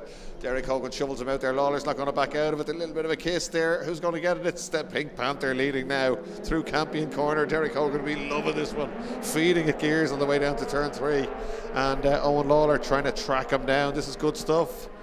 These two raced Fiats together, and then Owen Lawler went off racing karts, where Derek Hogan stayed in the Mondello Park. He's pretty experienced now. He's done the 6-hour race. He did a bit of global GT light racing, and he's got quicker and quicker in these, with the help of Paul O'Brien, the team, and these little legends. He was in top form yesterday. Got a result and looked like he was going to get an even better one until he just got tangled up with somebody, nobody's fault really, and shoveled off. But he'd love a result here in front of the live TV cameras at Mondello Park, the Beacon Hospital live stream, giving us great entertainment. We're getting messages from everywhere, all around the world today. The WhatsApp is hopping here in the commentary box. There he comes, late on the brakes. It doesn't defend. Is that a mistake? It's not a mistake. He gets it turned in beautifully. So no problem there for the Pink Panther leading out of the last corner. Owen Lawler was 4th on the grid. It's a good first lap for him as he tracks that car down. Trying to get a slipstream and get up to him. Michael Barrable up to 6th now. Who's gone down? Anthony Malone's gone down a place or two. So the order is Hogan, Lawler, Malone, Lee Malone. Sorry, Anthony Malone, Lee Malone, Richard Spence, Michael Barrable, William Lawrence, Evan Curran, Sylvie Bartlett and Scott Jackson is the order. Difficult to drive these cars in these greasy conditions. It's side by side, the two Malones for 3rd place there. Anthony Malone in 3rd, Lee Malone in 4th. But Derek Hogan leading this one, leading it nicely. Doesn't look like he's under pressure. Keeps the car nice and smooth on the way up, doesn't get it sideways. So it's Hogan, Lawler, Malone and Malone, and these 4 having made a little bit of a break now. Michael Barrable, is he on a move? We'll see the lap times when they come around. He's in that mix behind them, isn't he? Great sound effects. They're still all together. It's still one big long group of cars. Look at that, the whole pack still there, everyone in touch. Massive armful of lock for Barrable there as he gets it crossed up coming out of the S's again. Is he up? I think Barrable's up to 4th place here, you know. He is. Michael Barrable from way back on the grid. Where was he on the grid? He was back in 8th on the grid. Up to 4th place and looking very strong. This will surely be fastest lap for Barrable, will it? Yes, it will. Michael Barrable, a 15.3. 7/10 quicker than the race leader, and he's down the outside now looking for 3rd place round the outside. Michael Barrable, the ZTech boys will be cheering him on. He gets around the outside, he's up to 3rd place. So the reigning ZTech champion, he said to me, I'm not finished yet, I'll get the hang of these cars. That was this morning. He certainly got the hang of them pretty quickly. He's going nicely now. Michael Barrable charging up to 3rd place and now closing down the Mace car of Owen Lawler and the Pink Panther car of Derek Hogan. So it's Hogan, Lawler and Barrable absolutely as one now.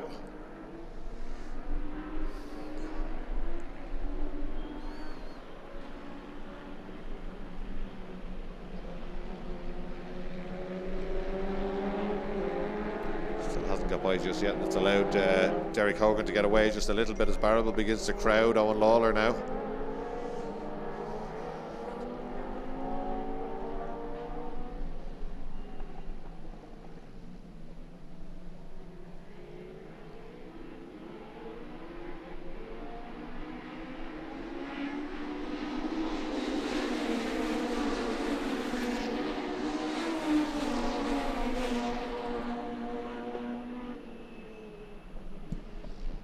Down the outside, he's so late in the brakes, it's sitting right round the outside. Owen Lawler gives him the width of a legend, just about, and Barrable will take it. That'll do, he says, and I'm up to 2nd place. He's not, he's in the lead. Barrable's done them both, round the outside and up the inside for turn 3. Michael Barrable really settling in these little legends. Malone having a look, but the Mace car fighting him off, but Michael Barrable has taken the lead, leading by 3 or 4 lengths. This is incredible stuff on his first weekend in Legends. I suppose we shouldn't expect anything less. Massively experienced and hugely successful. Here they come, back down into the main arena again. Long way to run, still 5 minutes to run on this one, but Barrable looking very strong. He's not fastest lap just yet, but he hasn't done a clear lap. He's just taken the lead. The Scott Jackson 14.5. Barrable right out to the edge here. POB team are waiting for him to come around. They won't be expecting him to be in the lead. Surely you'll see them on the pit wall. Oh, it's a lot of crowding going on behind them. Derek Hogan getting defensive there, slowing them right down. Watch the black jackets on the pit wall. That's the POB. Oh, they're waving, they're circling their hands, they're doing everything here. They're delighted with this. Michael Barrable out front. Fastest lap for Michael Barrable, a 14.2. Fastest lap. Oh, and off goes somebody on the outside. Oh, surely they can get it stopped. They can't. Well, that's some trying a big slide when they get it going. That is one of the Malones, I think, is it?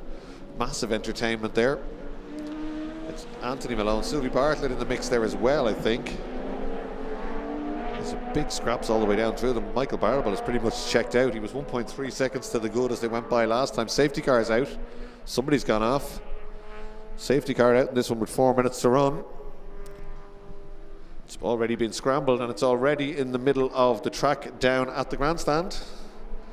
So Michael Barrable's hugely experienced. He'll see the signs, he'll see the boards, and he'll slow it right down. Let's see where the rescue unit's headed. There's a stationary yellow, I think, already at turn 3, so I'm assuming that's where the issue is. You see the flashing lights on the pickup as it heads out there.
Well, car being dragged backwards off the track, get out of the way so we can go back racing. There's the BMW Ireland safety car with the lights still flashing.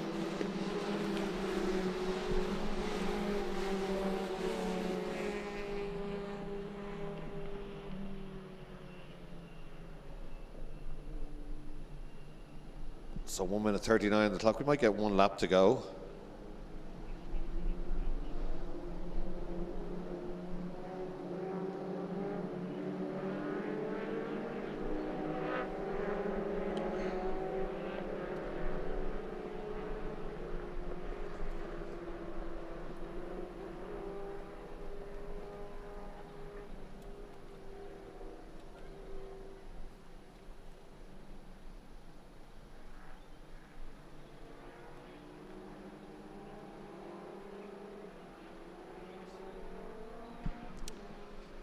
So the clock is still ticking and showing a minute to go. So are the lights off the BMW? They are. As the joke used to say years ago, they're on, they're off, they're on, they're off. But they're certainly off at the moment on the BMW M2 competition.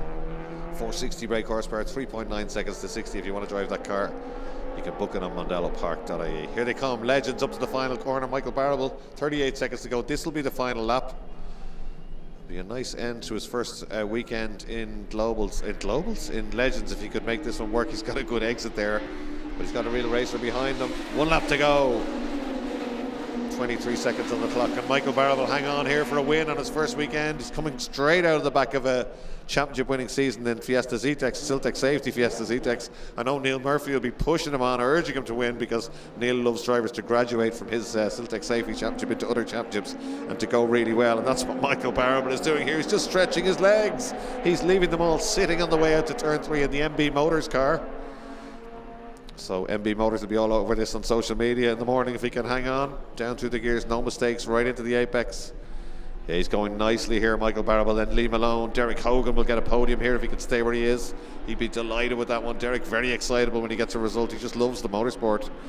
And he is in third place and looking good, but it's Owen Lawler right behind him. Never mind the fact that his family, he'll steal that prize away if he can in the last lap of the last corner. Michael Barrable looking very, very strong now. Coming up to Southside Motor Factors corner for the final time. Going to take a win on his first weekend in Legends, and POB Racing will be delighted with this. We can see them all down there on the pit wall. They're absolutely jumping up and down for Michael. Big rounds of applause on the left hand side. Michael's got the hand in the air. He's well used to winning, but not in a Legend. Michael Barrable takes the win. Lee Malone not too far away. Derek Hogan will be ecstatic with another podium. Owen Lawler in 4th. Anthony Malone in 5th. Sylvie Bartlett in 6th. Then Scott Jackson, Willie Lawrence and Evan Curran. Absolutely fantastic entertainment. There is your result. And Michael Barrable, the rookie, that's not without irony, but he is a rookie in this class. Michael Barrable, even though he's raced everything for many years and won in most of them, he wins overall and first rookie. Then Lee Malone is the first pro home.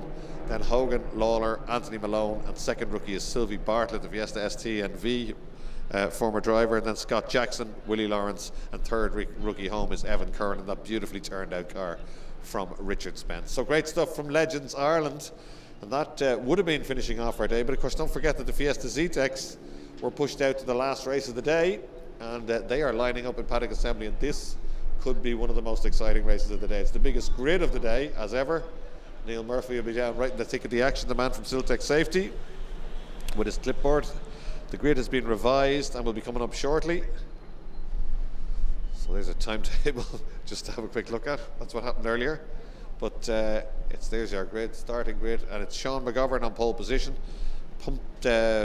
Promoted there by a penalty to Sam Doyle received a penalty. I'm not sure, we didn't see the reasons for them, but there were 2 or 3 penalties. So Sean McGovern starts from pole, Jason O'Connell alongside him.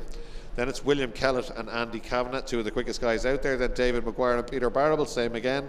Mark O'Donoghue, Keith Lenihan, Kelsey Kirby, who we're on board with in race 1. Josh Brown, one of the top novices from last year. Then Sam Doyle, now he's got a penalty, he would be way further up. He was very impressive in race 1, Sam Doyle. Then Jordan Flanagan, another rookie alongside him. Then Phil Lawless, a former champion in this class, very, very quick man, real Mondello man, knows it better than anybody else. Mick McCardle in the Attics car again, the Attic company on the side of his car. Then Mick Keogh, who had a rough time. Mick was running the top 3 early on in race 1 and he got bundled around just a little bit, I think. And then Toby Maguire, the Rallycross champion, number 16. I think he may have had a few marks on his car when they came around at the end of that first race as well. David Bradley from the Wexford Motor Club, Mark Daly in that beautifully turned out Martini replica car there by Rapco. And then Adam O'Mahony and another raw rookie on his first race weekend, Alex McCann. So we should be ready to go shortly in the ztech Safety Fiesta Zetecs Championship. ztech Safety, supplier of safety products, of branded clothing and sporting clothing. Does all the jackets that you just saw jumping up and down for POB Racing for Michael Barrable's win just now. Supplies all the clothing and safety wear to Mondello Park as well. So Neil Murphy, the contact there. He's always down in the paddock, always in the middle of his beloved Zetec Fiestas. And he will be down in assembly, no doubt, right now. They should be on track in just a few minutes' time.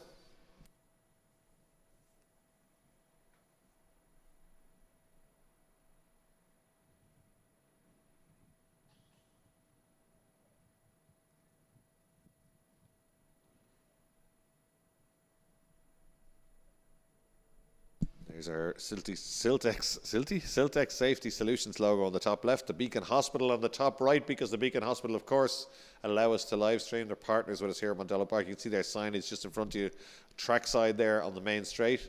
And then Infinite Energy, our new title sponsors for the 2024 ICCR. You can see the Masters flag in the middle there. That's the Mondello Masters are back. We had a gap with, in fact, bike racing everywhere in Ireland was on a break for a while, and it was really sad because there's a great community in Irish bike racing, and they're absolutely delighted that it's going to be back. And it was a test weekend here, just a test day, and it was as well attended as some race meetings. So the whole biking community absolutely delighted to be back racing. Check mondellopark.ie for dates, for Masters dates, for British Rallycrosses back here again at the end of May. ICCR is on pretty much once a month for the rest of the year. The 6-hour Fiesta races coming on. There's buggy races. There's lots of different stuff coming at Mondello Park. So mondellopark.ie will give you details. Just click events and you can see what's on here.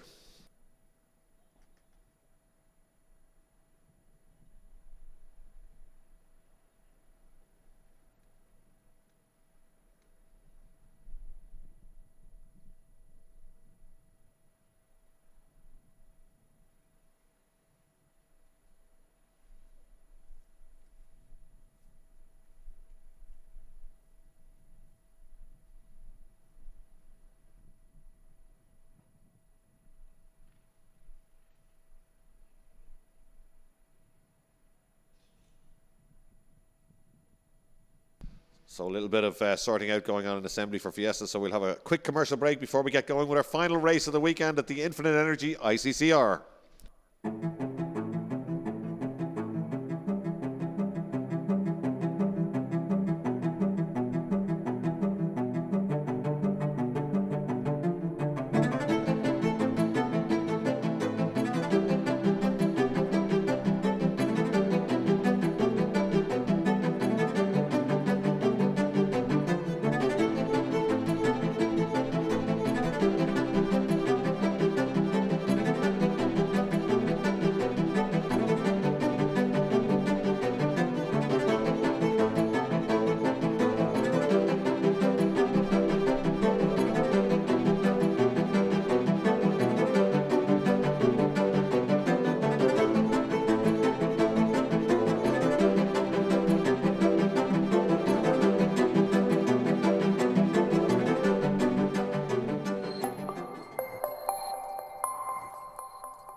So it's the biggest class of the weekend. To finish us off, it's the Ztech Safety Fiesta Zetecs Championship. Pretty much standard little Ztech Fiestas. You might think it's an unusual car for a race car, but they've got an incredible little 1.2 engine, loves to rev. Yamaha origins in its design, apparently, if you dig deep enough in your research. So it's a 1.25 engine, somewhere around 80 brake horsepower. It doesn't sound much. It doesn't matter when there are 30 of these cars on track. You're allowed to skim the head a little bit, and that's about it. You're not allowed to do a whole lot more. Safety features allowed. You're allowed to run Nankang tyres, control springs, control shocks, which are Ford normal standard. They're KYB, but they're to the same standard as the Ford shocks. So you see them moving around a bit there. They don't look particularly stiff. There's definitely a dark art to driving them, but they give us great entertainment, and they make motorsport accessible to the man or woman in the grandstand. 2 or 3 grand could get you a starter car. You can hill climb it, track day it, rally cross it, or you can race it here at Mondello Park as we see right now. So absolutely fantastic entertainment, and these guys just love them. The talent at the front of this grid is as good as any other class we've seen all weekend. Make no mistake, it's very, very competitive. They've reversed the top 6. There's been a couple of penalties. Sean McGovern is on pole position. That beautifully turned out soft recruit car. He's got a penalty. He's appealed it. So I think he just got points. I'm not sure. I don't think he got a place penalty. The rookie, unfortunately, Sam Doyle, got a penalty, and that gave him put him back in the results, and he would have been on pole for this, and that's popped him back just a little bit. We will keep an eye on him. Mick Keogh got a penalty, which something out of my view. Certainly, anytime I saw Mick, he was on the receiving end of it, but obviously something else happened that I didn't see, and he got a penalty, as indeed did James Byrne. So that's altered this grid just a little bit. But it's McGovern on the front row of the grid. Jason O'Connell, last year's rookie, on the outside of the front row. Beautifully prepared car. The Carmine Commercials, is it, on the side of that one? Then it's William Kellett in the DMC consultancy car. Their logo is very similar to Ztech Safety's logo, isn't it?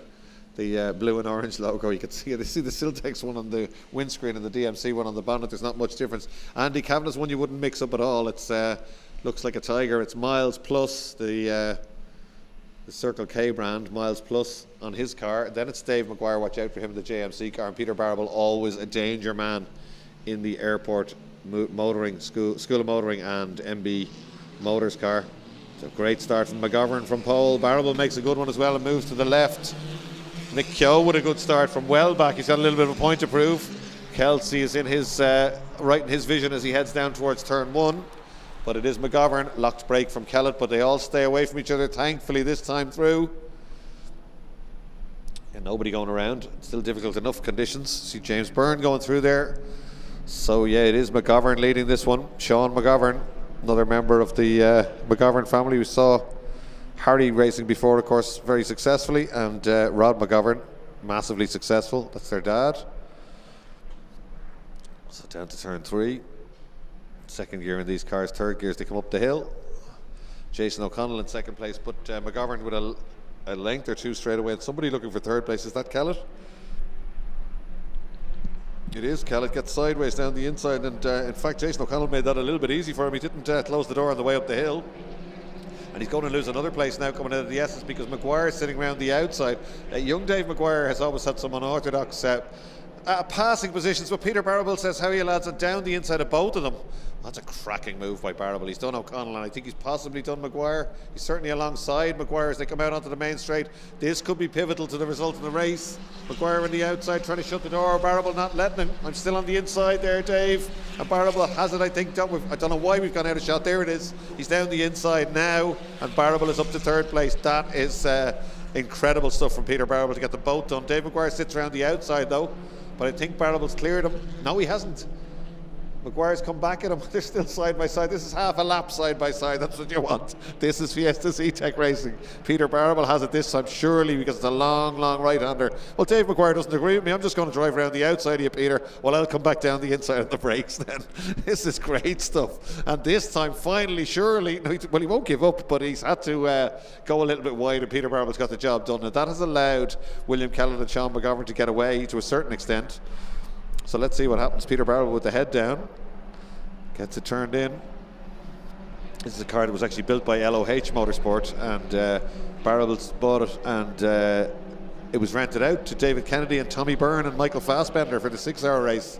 So while it was sitting up, Peter said I might as well give it a spin. It's obviously pretty impressive. He won race 1. He's up to third already in race 2, but he's got a little bit of work to do here. Jason O'Connell dropping back a little bit. That's Mark O'Donoghue who's come up well, but he's gone grass cutting there on the outside. Mick Keogh in that one as well. Mick Keogh with Kelsey Kirby right behind him.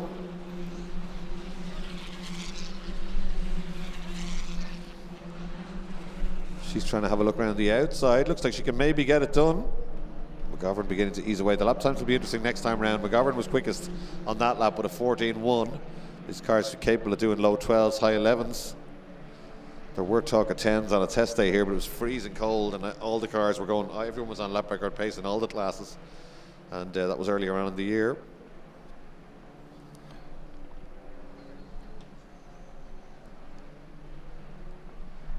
Here they come down into the S's. Barable easing away there, but he needs to get the head down if he's going to stop Kellett getting away. He's 2.3 seconds back from Sean McGovern. McGovern was quickest last time round, so let's see what happens there. Then it's Kellett. Barable, I think, is closing in on Kellett just a little bit. No big lunges just yet. Big streams of cars coming up the hill. Mick McCardle going nicely there mid-grade. Kelsey Kirby all 4 wheels off the track on the way out of the final corner.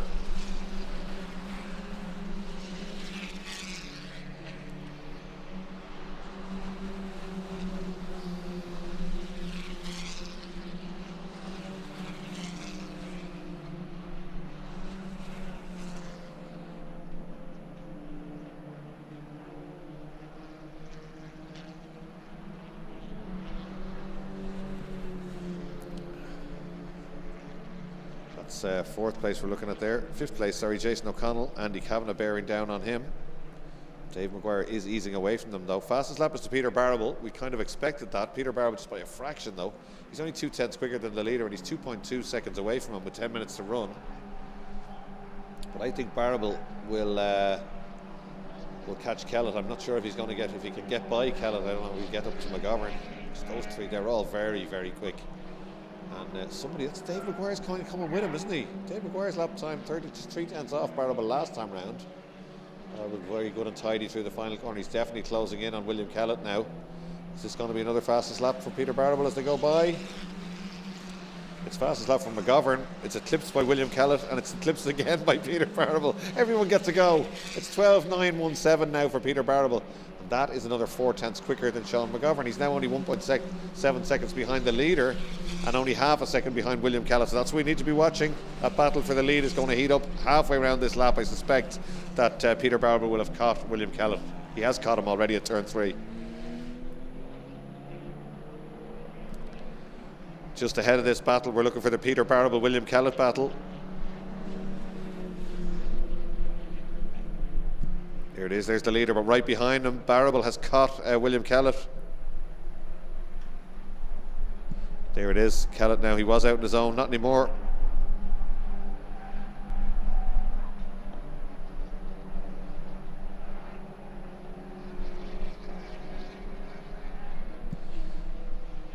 So McGovern leads right up the outside. Kellett now almost defensive, turns in a little bit earlier maybe than he normally would. Peter Barrable has caught him and is right with him. Fastest lap for Barrable. McGovern will be fully aware of what's happening, and Dave Maguire won't stop pushing because William Kellett is talented and he's quick and he's not going to hand the place away, so this will turn into a little bit of a scrap. Barrable goes to the outside. Oh, he looked like he was going to take a lunge on the inside. He's gone right down the outside on the brakes. Looking to rattle William Kellett now, right in behind him. They're two famous racing names here at Mondello Park, Barrable and Kellett. Many different people from both families have raced over the years. So Barrable's just trying to move Kellett around. He's trying to get turned in later than him, get runs at him on the way out of the corner. It doesn't necessarily mean he'll get by, but he'll be trying to force a mistake out of him or get a gap up the inside. Try and get him to go in a little bit too late on the brakes here and then get alongside on the way up the hill. But William Kellett's been around the block before. And what this will do, Dave Maguire, fastest lap last time round, he's going to come up here too. And that means Peter Barrable will have to drive with one eye on the mirrors. I think Peter Barrable probably always has one eye on the mirrors. He's pretty streetwise. So as we said before, a lot of talent in this. These 4 drivers incredibly quick and a few behind them as well. The first 4 together, they've been catching the leader by a couple of tenths a lap every time round. Barrable knows better than to attack because if William Kellett goes into defence mode, as the leader puts 2 wheels off, the leader will just get away, and Barrable always plays the long game. But William Kellett going nicely here in second place. Dave Maguire right with them again. Fastest lap again for Maguire. He's 4 tenths quicker than the leader that time round. This time now, that's defensive stuff from Kellett, so Peter Barrable's going to have to switch to attack mode. He was happy enough to just move around behind him, but if William Kellett's going to start defending and going down the inside, that's going to cost him time. So he will have to get more aggressive in his attack. Well, he gets a run there again, but Williams got it covered beautifully. Just feints out to the right-hand side. Doesn't leave any gap down the inside. He'll probably be doing the same here, which should slow him down a little bit again. Barrable gets a better line on the way up, though. William Kellett missing the apex by a fraction and puts Barrable right on his back bumper as they come up the hill. 6 minutes 49 seconds to run. The order: McGovern, Kellett, Barrable, Maguire, Jason O'Connell, Andy Kavanagh, Mark O'Donoghue going nicely, Michael Keogh in 8th, Kelsey Kirby in 9th, and the top rookie Toby Maguire is in 10th.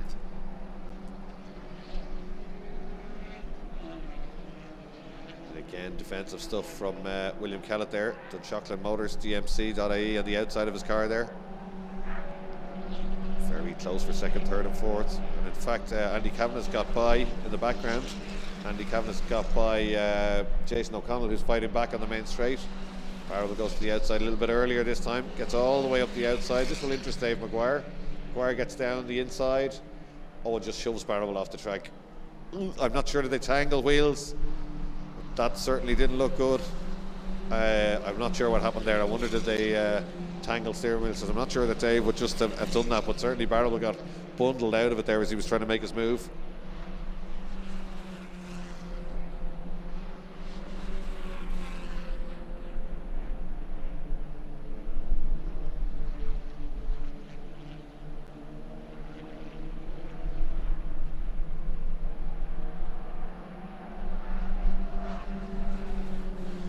So I think we're going to have a look back at that one. That's that move down into turn 1.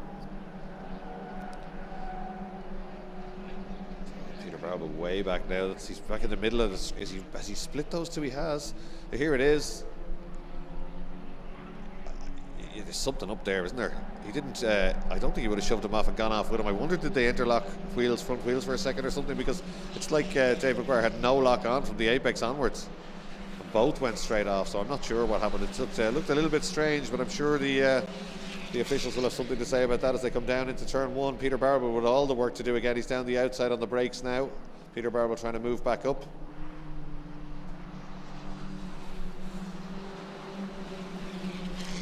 There's Mick McCardle in the Attic Company car again. Mark Daly going through. Rookie, he's running 4th in rookies at the minute.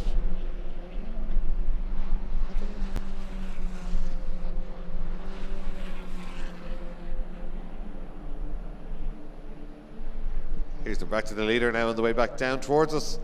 Sean McGovern hasn't put a foot wrong. Not happy with his penalty in race 1. He's appealed that, so he'll be looking for a win here to get as many points as he can. 12.9 for personal best for him last time round. Fastest lap is to Dave McGuire, 12.6. Peter Barber back down to 6th place now after that. Has he made any places up? I think he's made 2, has he? Or certainly made 1. Oh, a big lunge from Peter Barber up the inside. Andy Kavanagh gives him a little bit of room. Barber tries to get up the inside. Kavanagh is rushing across to the pit wall. He's not going to leave any gap there at all. Peter Barber's got to rethink it.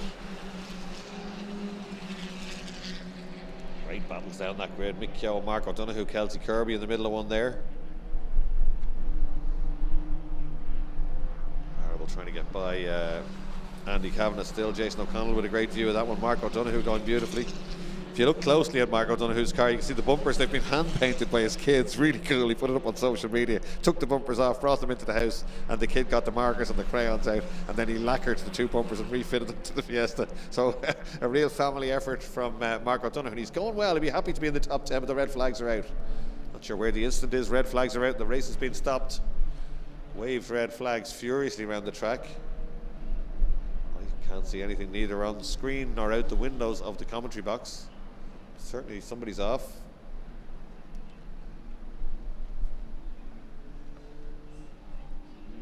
Turn 2 it looks like.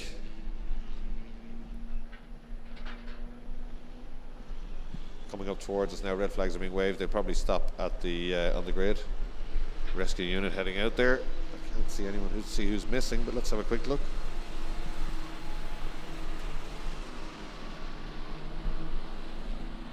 Yeah, there is a car somewhere around the hole in the hedge there. There it is. Let's see whose car that is. It looks like, yeah, I think that's Liv Corcoran. She's fine. She's out of the car and helmet off. Is that her? Not sure. Let's have a look. We can see which other cars come back around.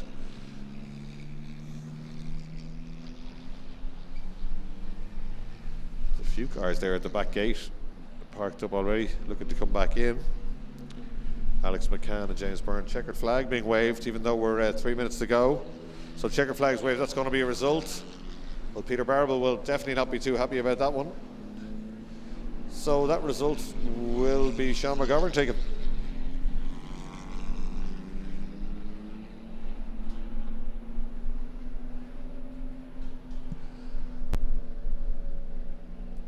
Cars just streaming back into the pits. That will conclude our racing for the weekend here at Mondello Park.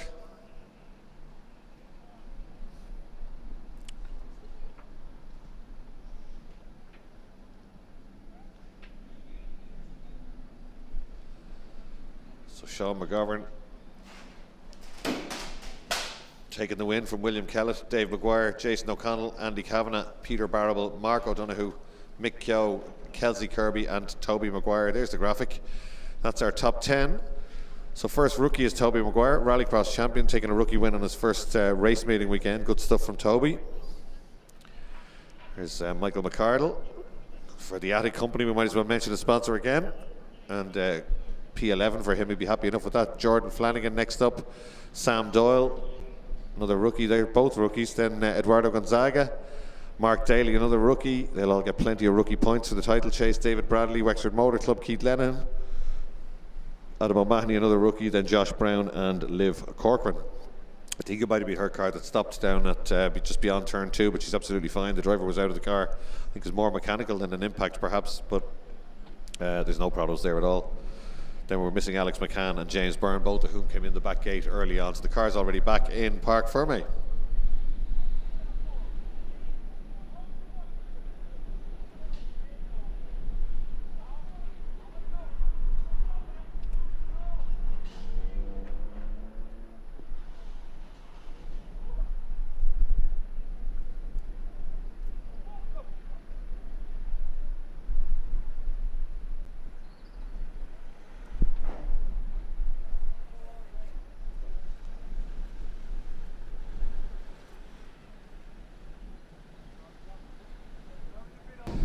Well, there you go. That concludes the racing at Mondello Park. A little bit of an anticlimax there, but we always get great from the Siltec Safety Fiesta Zetecs. We've had 2 days of great action. Big thanks to Infinite Energy for coming on board as the title sponsor of the 2024 ICCR, for the Beacon Hospital for helping us to create this live stream, for See It Live, for such wonderful coverage all day. The competitors, the newbies, the rookies, been absolutely wonderful. I suppose the biggest thank you to Mondello Park track team, to the Marshals Rescue Starter, everybody like that, because it's been a really horrendous conditions here. It's sunshine, but it's very windy. We had storms yesterday, and we had, as you probably saw, every single weather condition today. If you want to look at it, we're here pretty much every month with the ICCR from now on. We'll stream every Sunday, ICCR.ie. If you want to pick classes, you can go in there. How to go racing, you can click on that. How to get a license. You can also see, feel like Theresa Mannion again here, getting blown away. You can also see dates, championship standings, technical regs. If you want to find out more about Mondello Park, mondellopark.ie. You can come down here, you can drive single seaters, race saloons, Porsches, BMWs. You can have corporate events down here during the week. So much you can do. We've also got the bikes back here at Mondello Park. So the Masters are back, and that'll be big. British Rallycross are here at the end of May. Plenty on. If you want to see that, mondellopark.ie to get your license, Motorsport Ireland, of course, and ICCR will give you all the links as well. Hope you enjoyed it as much as we did. One more time, thanks to Infinite Energy for coming on board this year, and for the Beacon Hospital to allowing us to stream. We'll see you next time here on the live stream from the ICCR at Mondello Park.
Square left onto the